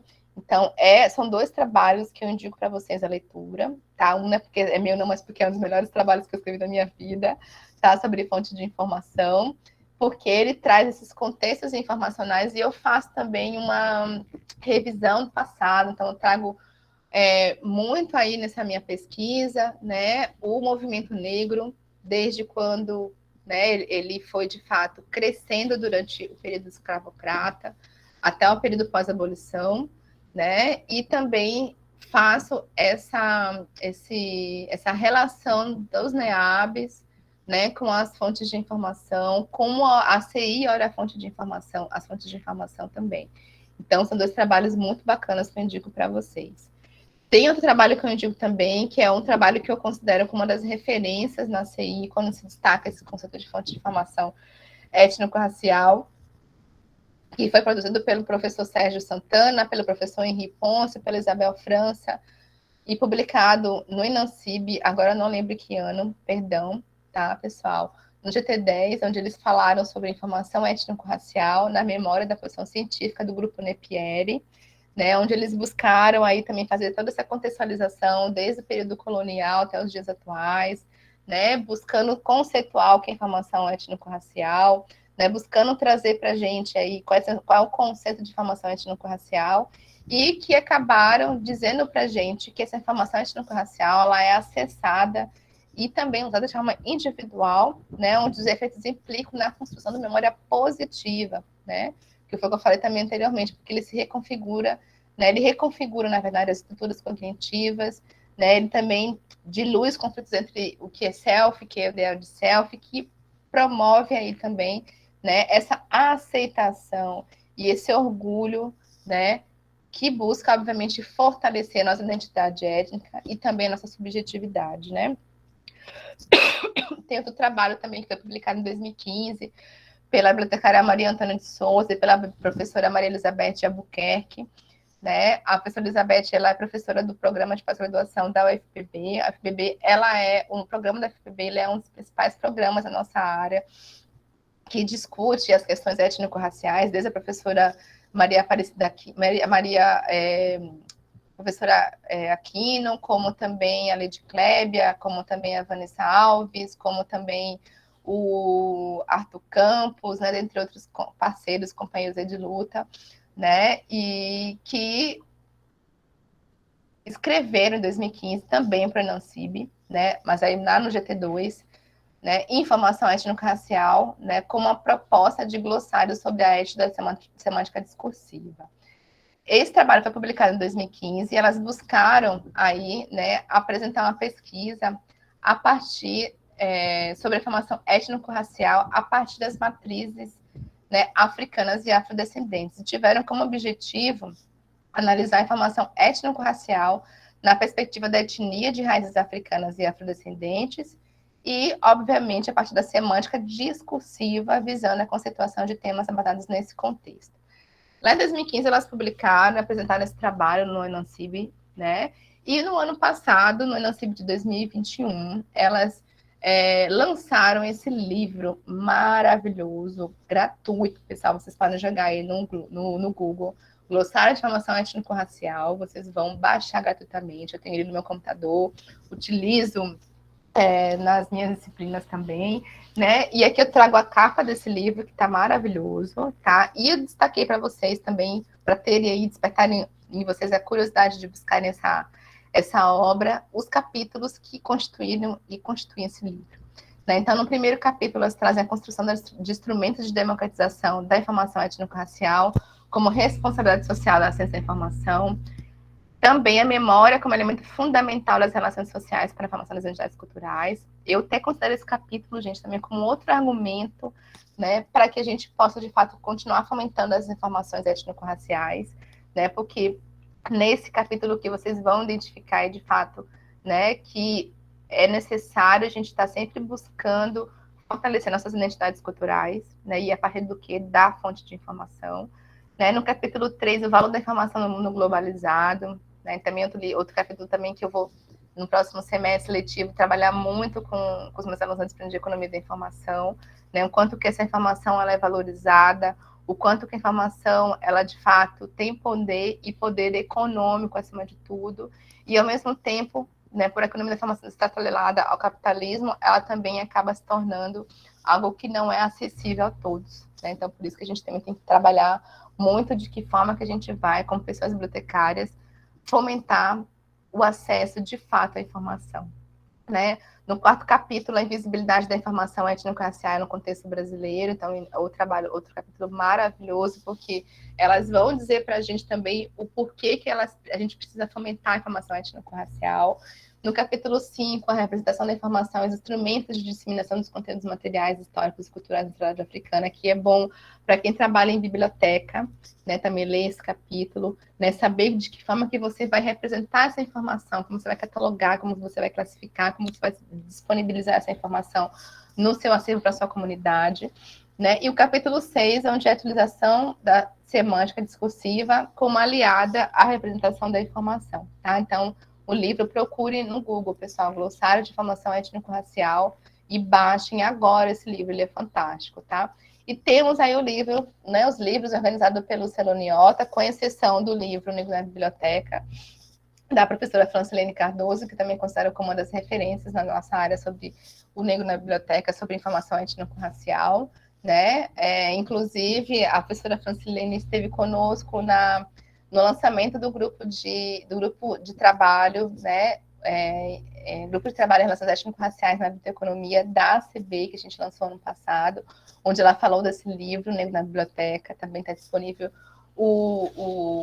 a participação dela no canal do YouTube da ACB, tá? E temos os livros aí, sim, produzidos pela editora Niota, né? Bibliotecários Negros, volume 1, volume 2, né? Epistemologias Negras, as Relações Raciais na Biblioteconomia, dentre uma infinidade de livros, né, que o Serenata vem produzindo anualmente, né, dentro desse nosso contexto, da nossa temática. Temos aqui, pessoal, os museus também são fontes de informação, não podemos esquecer disso. Eu já visitei esse museu umas 2 vezes, é extremamente emocionante estar dentro desse espaço de cultura, de informação e de lazer, né? Porque muitas das informações que dizem respeito, mesmo eu sendo uma pesquisadora das relações étnico-raciais, uma pesquisadora que está sempre correndo atrás das informações que dizem respeito à minha ancestralidade, tem muita informação nesse museu que eu não tinha conhecimento, né? E também por ser um museu, ele também tem exposições permanentes e exposições permanentes e temporárias, né? Então, vale muito a pena vocês conhecerem esse museu. Deixei um link no YouTube. Tem um link no YouTube que vocês têm uma apresentação desse museu, um vídeo de 20 minutos, mais ou menos, né? Onde o curador, que esqueci o nome dele agora, né? É um homem negro, né? Já de idade, mas que teve, né? Durante o período ali vou dizer assim, que fez do PT no país mesmo, né? Conseguiu aí ter o apoio, né, do governo estadual e federal para constituir esse museu, que é extremamente relevante. Dentro desse museu, o pessoal tem uma biblioteca também, né, que leva o nome da Carolina Maria de Jesus, né, que é essa pessoa icônica e que tão significativa para nossa literatura também, né? Temos outros tipos de museu, né? Temos o Museu Afrodigital da Memória Africana e Afro-Brasileira, onde vocês vão encontrar também uma infinidade de fontes de informação. Temos aí o Museu Afrodigital do Rio de Janeiro, também tem exposições, tem acervos, tem vídeos, né? E outras fontes de informação. E temos os podcasts, né? Que também é o que está hoje em voga, né? Que trazem para a gente temáticas transversais como afeto, né, como a literatura, como a música, como a alimentação saudável, como saúde mental. E essa reportagem aqui colocou a informação, né, como um tema principal, mas na verdade a informação é tudo isso, né, todo esse contexto aí do que né, compartilhado nesses podcasts, né? Trago para vocês também outro artigo muito importante para conhecer ainda mais, né, sobre o podcast, que foi produzido pela Dávila Feitosa e pelo Rodolfo Ferreira. Esse artigo foi publicado na Folha de Rosto em 2019, e aqui eles trazem o uso do podcast na disseminação de informações étnico-raciais, ou seja, outro tipo, da tipologia de fonte de informação que também traz para a gente, né, essas informações étnico-raciais aqui, né? Então, tem alguns já consolidados aí, como o Mentora Podcast, Negro da Semana, Influência Negra, Afetos, o Afropai, que fala sobre paternidade negra, Afropausa, a História Preta, e esses outros aqui, né? Alguns eu já sigo e consumo também, né? Como viciado em Spotify e podcast também. Então, tem o Vidas Negras, tem Nós Mulheres Negras, tem o Diálogos com a Educação, tem o Lado Negro da Força, o Pulso Latino, Marias do Brasil, Descoloniza, o Não Viabilize, né, que recentemente foi também aí muito criticado, né, porque a proprietária lançou um processo seletivo aí, né, e ela definiu qual era o perfil, né, de colaboradores que ela queria para o seu podcast. E, obviamente, vivendo num país racista, as pessoas, né, racistas iriam se manifestar. Então, Não Viabilize também é um podcast que eu super recomendo que vocês acessem e consumam. E, obviamente, do Mano Brown, né, gente? Mano a mano aí, que a única coisa que eu não gosto muito é porque, de fato, é um podcast longo, que nem o Podpah, também, que é coordenado por dois homens negros, né? Lá de São Paulo, que também gosto bastante do Podpah. Mas o Mano a Mano, ele é mais político, né, do que o Podpah, assim. O Podpah, eles trabalham com vários tipos de informação, né?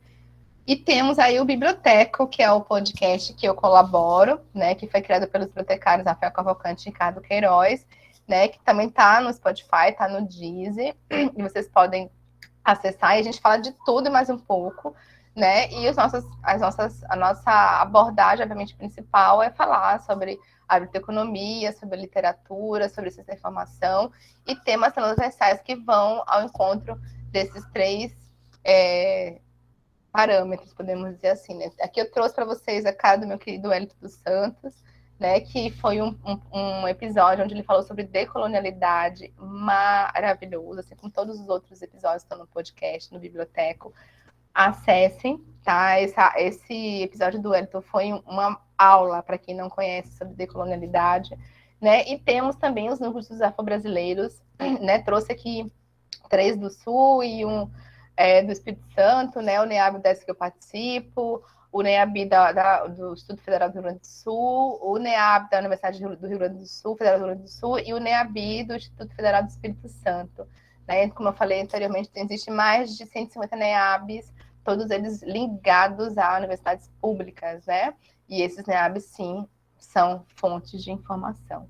E aqui, pessoal, para finalizar a minha fala, né? Eu ultrapasseei aí 10 minutinhos, peço perdão ao Eli, né? Trago uma citação do Legoff. O Legoff é um cara que eu conheci desde a minha graduação, né? Quando eu também trabalhei sobre memória. Não tem como falar sobre memória afro-brasileira e africana sem falar, né, dessa figura aí, uma figura que alguns não gostam, mas eu não gosto, do Legoff, né? E ele diz pra gente que a memória, onde cresce a história, que por sua vez a alimenta, ela procura salvar o passado para servir o presente e também o futuro. Para quem conhece Sankofa, é um pouco também disso, né? Sankofa, esse símbolo africano, não é, que faz parte da filosofia africana também, ela também nos traduz isso, né? Que a gente precisa salvar o passado para servir o presente e o futuro. Então, a gente deve trabalhar de forma que a memória coletiva ela sirva para a libertação e não para a servidão dos homens. Então, aqui eu encerro a minha fala, peço desculpas ao Eli aí pelo tempo, né, que eu excedi de apresentação. E agora, pessoal, estou aqui aberta, né, às discussões, ao que vocês quiserem pontuar sobre essa apresentação que eu acabei de trazer aqui para vocês. É isso. Obrigado, Andréia. São tantas informações, né, que aí a gente fica assim também. Quando a gente vai para esses momentos, a gente quer falar um pouco de tudo, né? Porque tem tanta coisa, gente. E aí quem recebe começa a dizer, nossa, por onde eu vou começar a procurar essas informações? Porque é muita coisa, né, para a gente tentar entender. E aí eu queria ver se tem alguém aqui que quer fazer algum questionamento. Tem uma pergunta aqui do Wes. Com o crescimento das fontes de informações, há também uma divergência muito grande sobre as informações disponibilizadas. Podemos dar o exemplo da moça do BBB, que romantizou a escravidão, dizendo que os negros foram escravizados porque eram eficientes. Como tratar esses tipos de informação dentro das fontes de informação? O Wesley é seu aluno, Erinaldo? Sim. Ah, só podia, né? Porque as perguntas que estão bombando aqui hoje estão sendo uma melhor que a outra, né? Bom, Wesley, assim como eu disse para o João Batista, né? Trabalhar com informação não é fácil. Não é fácil. É desafiante demais para a gente, né? Tem um amigo meu que é professor da UFSC, que é o professor Henrique Muriel Torrado. Ele, quando compartilhando as várias coisas que a gente tem, assim, né, que eu ia ministrar essa disciplina, que ele, inclusive, ministra na UFSC, que ele, por exemplo, é um cara que trabalha muito com fake news, aqui em Santa Catarina, é uma referência para a gente. Ele fala, né, que quem ministra a fonte de informação na conjuntura atual, né, é muito corajoso, porque a gente realmente precisa estar o tempo todo atento a isso, né, porque a informação é algo mutável. A informação é algo que está sempre disponível, é algo que está sempre sendo produzido, né? Produzida. E como, de fato, lidar com isso, né? Então, assim, eu como consumidora de informação, não como professora da disciplina, etc., mas como consumidora da informação, eu filtro muito aquilo que não vai me afetar mentalmente, que não vai afetar a minha sanidade. Né? Então, tratar esses tipos de informação dentro de fontes de informação, a única coisa que eu dizer para você, Wesley, é desafiante. E assim como eu respondi para o João Batista, nós precisamos estar munidos, né, de instrumentos que, de fato, vão dizer para o nosso usuário, dizer para aqueles que estão próximos da gente, né, que aquela informação não é verdadeira, né? E trazer e dizer que aquela informação não é verdadeira é preciso que a gente busque, de fato, outras fontes de informação para desqualificar aquela que deve ser invalidada, né? Então, no caso dessa menina do Big Brother, eu vi muitos perfis, obviamente, de perfis de pessoas negras e de coletivos negros, né? Não colocando lá na parede, alguns sim, outros não, mas trazendo o que de fato aconteceu no período colonial, no período escravocrata, né? Então, uma forma de você dizer para aquela pessoa, para os seus amigos, por exemplo, né? Não digo infinidade, mas muitos amigos meus brancos, obviamente, vieram, né, expor lá para mim. Eu falei assim, gente, eu não vou discutir, não vou colocar a mulher no paredão. Ela é só mais uma pessoa negra que a Globo sabe que não tem letramento racial suficiente para chegar dentro de um reality, né, e dizer o que de fato aconteceu durante o período colonial e o que acontece na atual conjuntura, né? Então, assim, a gente precisa, como eu falei, buscar estarmos munidos, né, de instrumentos que vão desqualificar essas informações que não são verdadeiras, né? Para quem estuda fake news, né, vai saber o que eu estou falando, né? Quando a gente trabalha com fake news, a gente está realmente criando uma lista de caminhos que as pessoas devem seguir para não consumir informações que não são verdadeiras, né? Então, a gente diz para a pessoa, olha a fonte, né? Essa informação tem fonte, não tem fonte? Essa fonte é científica, não é científica? A gente vê muito isso no início da pandemia, né? Todo mundo falando que Covid era isso, Covid era aquilo, que Covid era aquilo outro. Então, o que aconteceu? Muitos cientistas foram publicando e disponibilizando isso em fontes de informações populares, como são as redes sociais, o que de fato é a Covid, né? Quais são os sintomas da Covid, quais são os caminhos para sair dessa pandemia. Então, informações, fontes informacionais científicas, né, é um dos instrumentos que eu sempre indico para a gente poder, de fato, né, validar, desvalidar as informações que não são verdadeiras. O Guilherme está com a mão levantada, é isso mesmo, Eri? Isso. Uhum. Fica à vontade, Guilherme. Não, eu queria falar sobre esse assunto mesmo aí, da menina lá do Big Brother, que ela fez uma colocação aqui, muitos questionários, e hoje, eu não sei se... Bom, isso aí vai surgir mais na frente, apareceu um vídeo íntimo dela na internet, vazou. Nossa. E tem muita gente questionando que isso aí foi feito pelos administradores dela aí, né, que todo mundo tá pagando, né, tomar conta da rede social, vazou o vídeo para tentar limpar a barra dela. Não sei se procede, né? Pois é, aí que tá também. Será que é verdadeiro, né, Guilherme, essa outra informação que vão disponibilizar a respeito dessa brother, dessa mulher negra que está lá dentro do reality, né? Eu fico sempre com o pé atrás, porque, como tu falou, a pessoa que está publicando é a pessoa que tem intenções. Qual é a intenção dela?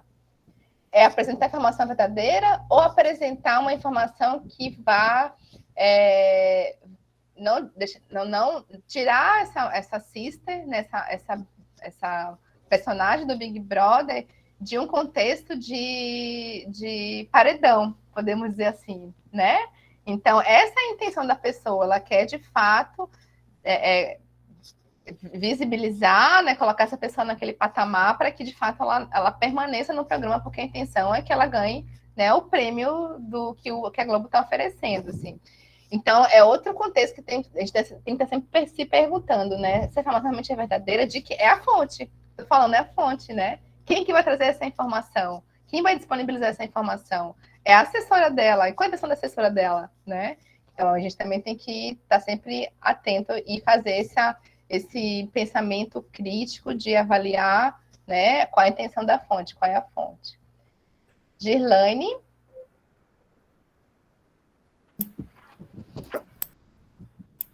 Boa tarde, querida. Eu gostaria de saber da sua opinião com relação, depois das políticas de ações afirmativas e cotas, mudou o cenário dentro das nossas bibliotecas universitárias. Aí eu gostaria de ver como você vê hoje as fontes de informação, a função do bibliotecário hoje com essas novas fontes de informação. Que eu tenho essa preocupação dentro das universidades que eu estou achando. Eu entrei agora no mestrado, estou no mestrado em Ciência da Informação, e veio nesse período da pandemia, não é? E eu estou fazendo essa reflexão, né, na minha volta ao presencial. Eu vou ver como é que a gente pode trabalhar isso. E eu queria ouvir assim, a tua opinião, Andréa, com relação ao novo perfil, porque eu acho que a gente tem que ter uma postura diferente diante desse novo cenário que está dentro. Hoje, as nossas universidades, as nossas bibliotecas, elas estão com outro perfil, né? Concordo plenamente contigo, Gilane. Você também faz mestrado na UFG? Não, eu sou... E os alunos do ERI, eu sei que são alunos do ERI só pelas perguntas. Não sou aluna do ERI. Eu sou da Universidade Federal de Alagoas. Perfeito. Mas é do Ronaldo, né? Também Eita, poxa, é meu orientador. É meu... viu? É outro parceiro, amigo meu também de longa data. O Ronaldo também é outro. Né, que também vem desenvolvendo trabalhos maravilhosos lá, aí na Federal de Alagoas, né? Ele e o Yuri também é outro que é meu conhecido desde a época do movimento estudantil. Assim, que legal. Duas pessoas que eu admiro também. Bem, Gilane, isso vai ao encontro, por exemplo, de um contexto meu, pessoal, assim, né? Rolou o SNBU ano passado, né? Que inclusive foi a UFG que organizou, e eu escrevi um artigo sobre isso. Só que eu acabei fazendo alguma besteira na plataforma que eu acabei não submetendo o resumo, bem louco, assim, né? E aí, o meu trabalho era justamente sobre isso. Trazer essas discussões para dentro do âmbito das bibliotecas universitárias. Por quê? Eu tenho várias linhas de pesquisa, de atuação, e uma delas é principalmente trabalhar essas questões dentro das bibliotecas, independente da sua tipologia, na biblioteca pública, na biblioteca escolar, principalmente, né, por conta da legislação escolar e universitária, nas comunitárias, nas especializadas, mas como eu já escrevi tanto sobre as bibliotecas escolares, agora estou indo para o âmbito das bibliotecas universitárias. Por quê? Eu vivencio isso dentro da UDESC. Eu vivencio isso dentro da UDESC porque eu tenho uma liberdade com os meus colegas que gerenciam o sistema de bibliotecas da UDESC e a biblioteca universitária, que é a biblioteca central.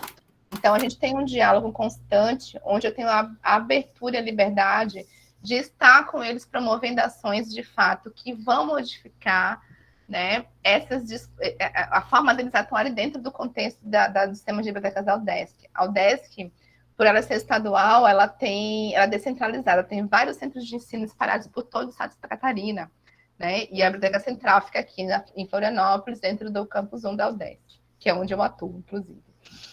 Então, o que a gente vem fazendo, né? Promovendo aquilo que a gente pode promover dentro das bibliotecas universitárias, para não apenas despertar nos meus colegas, né, essa necessidade de discutir, né, a importância de se ofertar serviços e produtos que atendam às necessidades informacionais desses grupos étnicos especificamente, né? Independente se é uma pessoa que tem vínculo com a universidade ou não, porque a universidade pública ela atende tanto a comunidade interna como a externa, e isso aqui na UDESC é muito fortalecido, né? Ela tem uma preocupação muito grande de promover serviços e produtos de informação que atendam a comunidade interna e externa, né? E elas vêm fazendo o quê? Promovendo rodas de leitura, né, que a gente chama de roda de leitura, enfim, tem outras denominações também. Inclusive, eu já participei de algumas, trazendo a Corona Maria de Jesus e outras autoras. Fazem exposições, não somente durante o mês da consciência negra, então elas fazem exposições temporárias, destacando as obras que são produzidas por autores e autoras negras, ou que têm temáticas, né, que abordam as questões das relações étnico-raciais. Compram materiais bibliográficos, né, como eu falei no início, aqui no meio da minha fala, né, que eu fiquei muito feliz quando uma das minhas colegas veio e tirou uma foto. Olha, Déia, acabaram de chegar esses materiais que você pediu, a gente está já começando a catalogar e classificar. E, além disso, eu venho discutindo também muito com elas, Girlane, a forma como elas vão utilizar os manuais de classificação e catalogação para facilitar o acesso às informações, ou seja, estou dialogando constantemente com elas para que elas repensem a forma como esses materiais vão ser representados, para que eles possam ser acessados, apropriados e consumidos. Né? Porque eu falei, quando eu trouxe ali naquele bloco de apropriação, uso e dispersão da informação. A gente precisa, as bibliotecas universitárias, assim como as bibliotecas escolares já estão fazendo, mas os universitários eu vejo que ainda estão caminhando, não estão no mesmo nível de caminho que as bibliotecas escolares. As bibliotecas escolares, por conta da legislação, né, elas já se despertaram para isso, também não tanto quanto a gente desejava, mas já despertaram bem mais do que as bibliotecas universitárias, porque nós estamos num contexto de formação. As bibliotecas universitárias estão dentro de um contexto de formação e no contexto também onde existem pessoas que consomem, se apropriam e usam informação. Né? Então, há essa necessidade de fato, mudar. Inclusive, esse artigo, quando eu mandei para o SNBU, eu vou mandar para a Folha de Rosto. Nesse dossiê agora, né? Para esse dossiê agora? Eu não sei, para algum dossiê que vocês vão lançar aí, eu vou mandar, porque é necessário. A gente está com até o dia 31.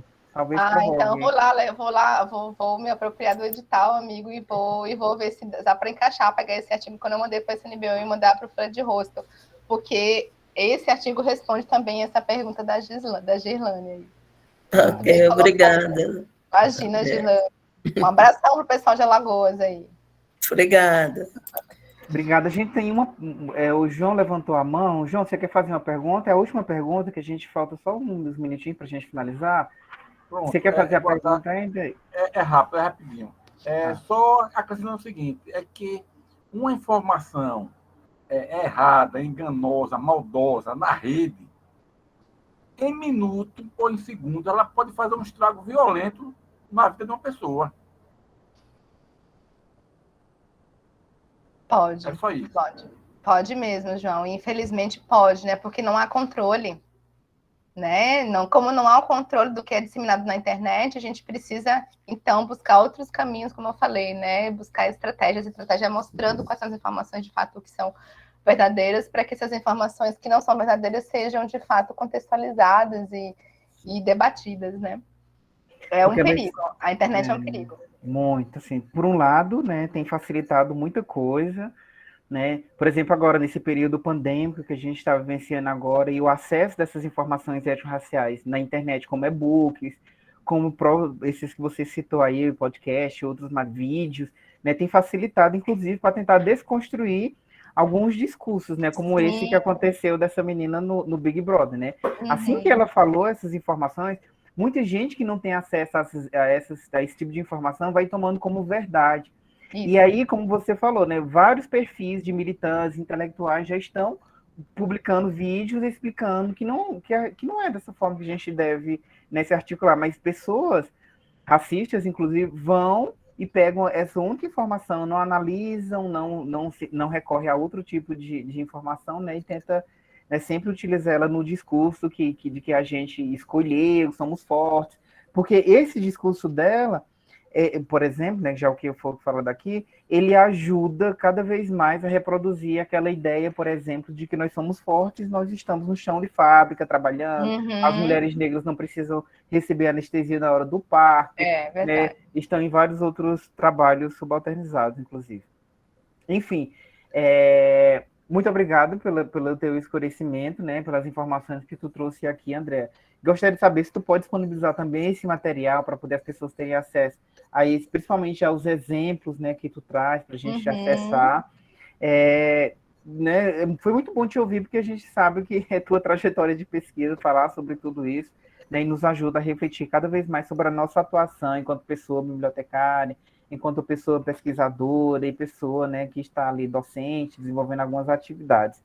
Então, a gente percebe o quanto, né, a existência de vários materiais publicados e que a gente precisa procurar essas informações para não continuar reproduzindo preconceitos, discriminações e racismo, né, sobretudo com a população negra e indígena. Eu agradeço muito, né, gostaria de que você desse uma fala final para a gente finalizar, né? E aí, falando que para o pessoal da turma, depois que a Andrea sair, a gente terminar a gravação, a gente vai fazer a frequência, tá? Muito bem, meu amigo, muito bem. Eu vou disponibilizar já, tá? Vou mandar para ti esse material, já que eu tô com o computador aqui aberto, né? Já mando, já para depois não esquecer de mandar, tá? Para disponibilizar para os seus alunos e aqueles que tiverem interesse realmente em se apropriar do que eu trouxe aqui, sem pressa, né? Agradeço, amigo, muito, tá? Para mim foi um prazer muito grande estar aqui nesse projeto, mesmo de férias, tá? Porque a gente nunca pode fugir da luta, né? O teu trabalho, o teu projeto, ele é essa representação da luta que você vem fomentando desde o Cariri até o UFG, que eu admiro, que eu respeito e reconheço.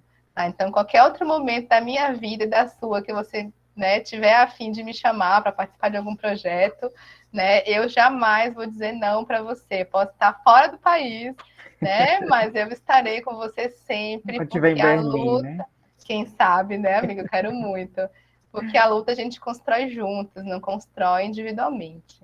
Né? Individualmente a gente tem que constrói, mas é muito mais difícil do que construir coletivamente. Eu acredito no coletivo, eu acredito na força do coletivo, eu acredito naquilo que a gente vem defendendo, né, há anos e anos aí dentro da bioeconomia e da ciência da informação. Agradeço a todos, eu vi que a gente chegou a quase 50 pessoas aqui, né, Elite? Agora que eu não contei mais, mas deu quase 49 pessoas, e para mim também foi uma honra muito grande, né, agradeço muito, muito, muito vocês por estarem aqui comigo e com o professor Eri nessa quarta-feira quente, né, praticamente no país inteiro, para me ouvir falar sobre fonte de informação étnico-racial. Um abraço bem centrado para cada um de vocês, né? E me coloco à disposição de todos e todas, né? E todes, para a gente dialogar em outros momentos.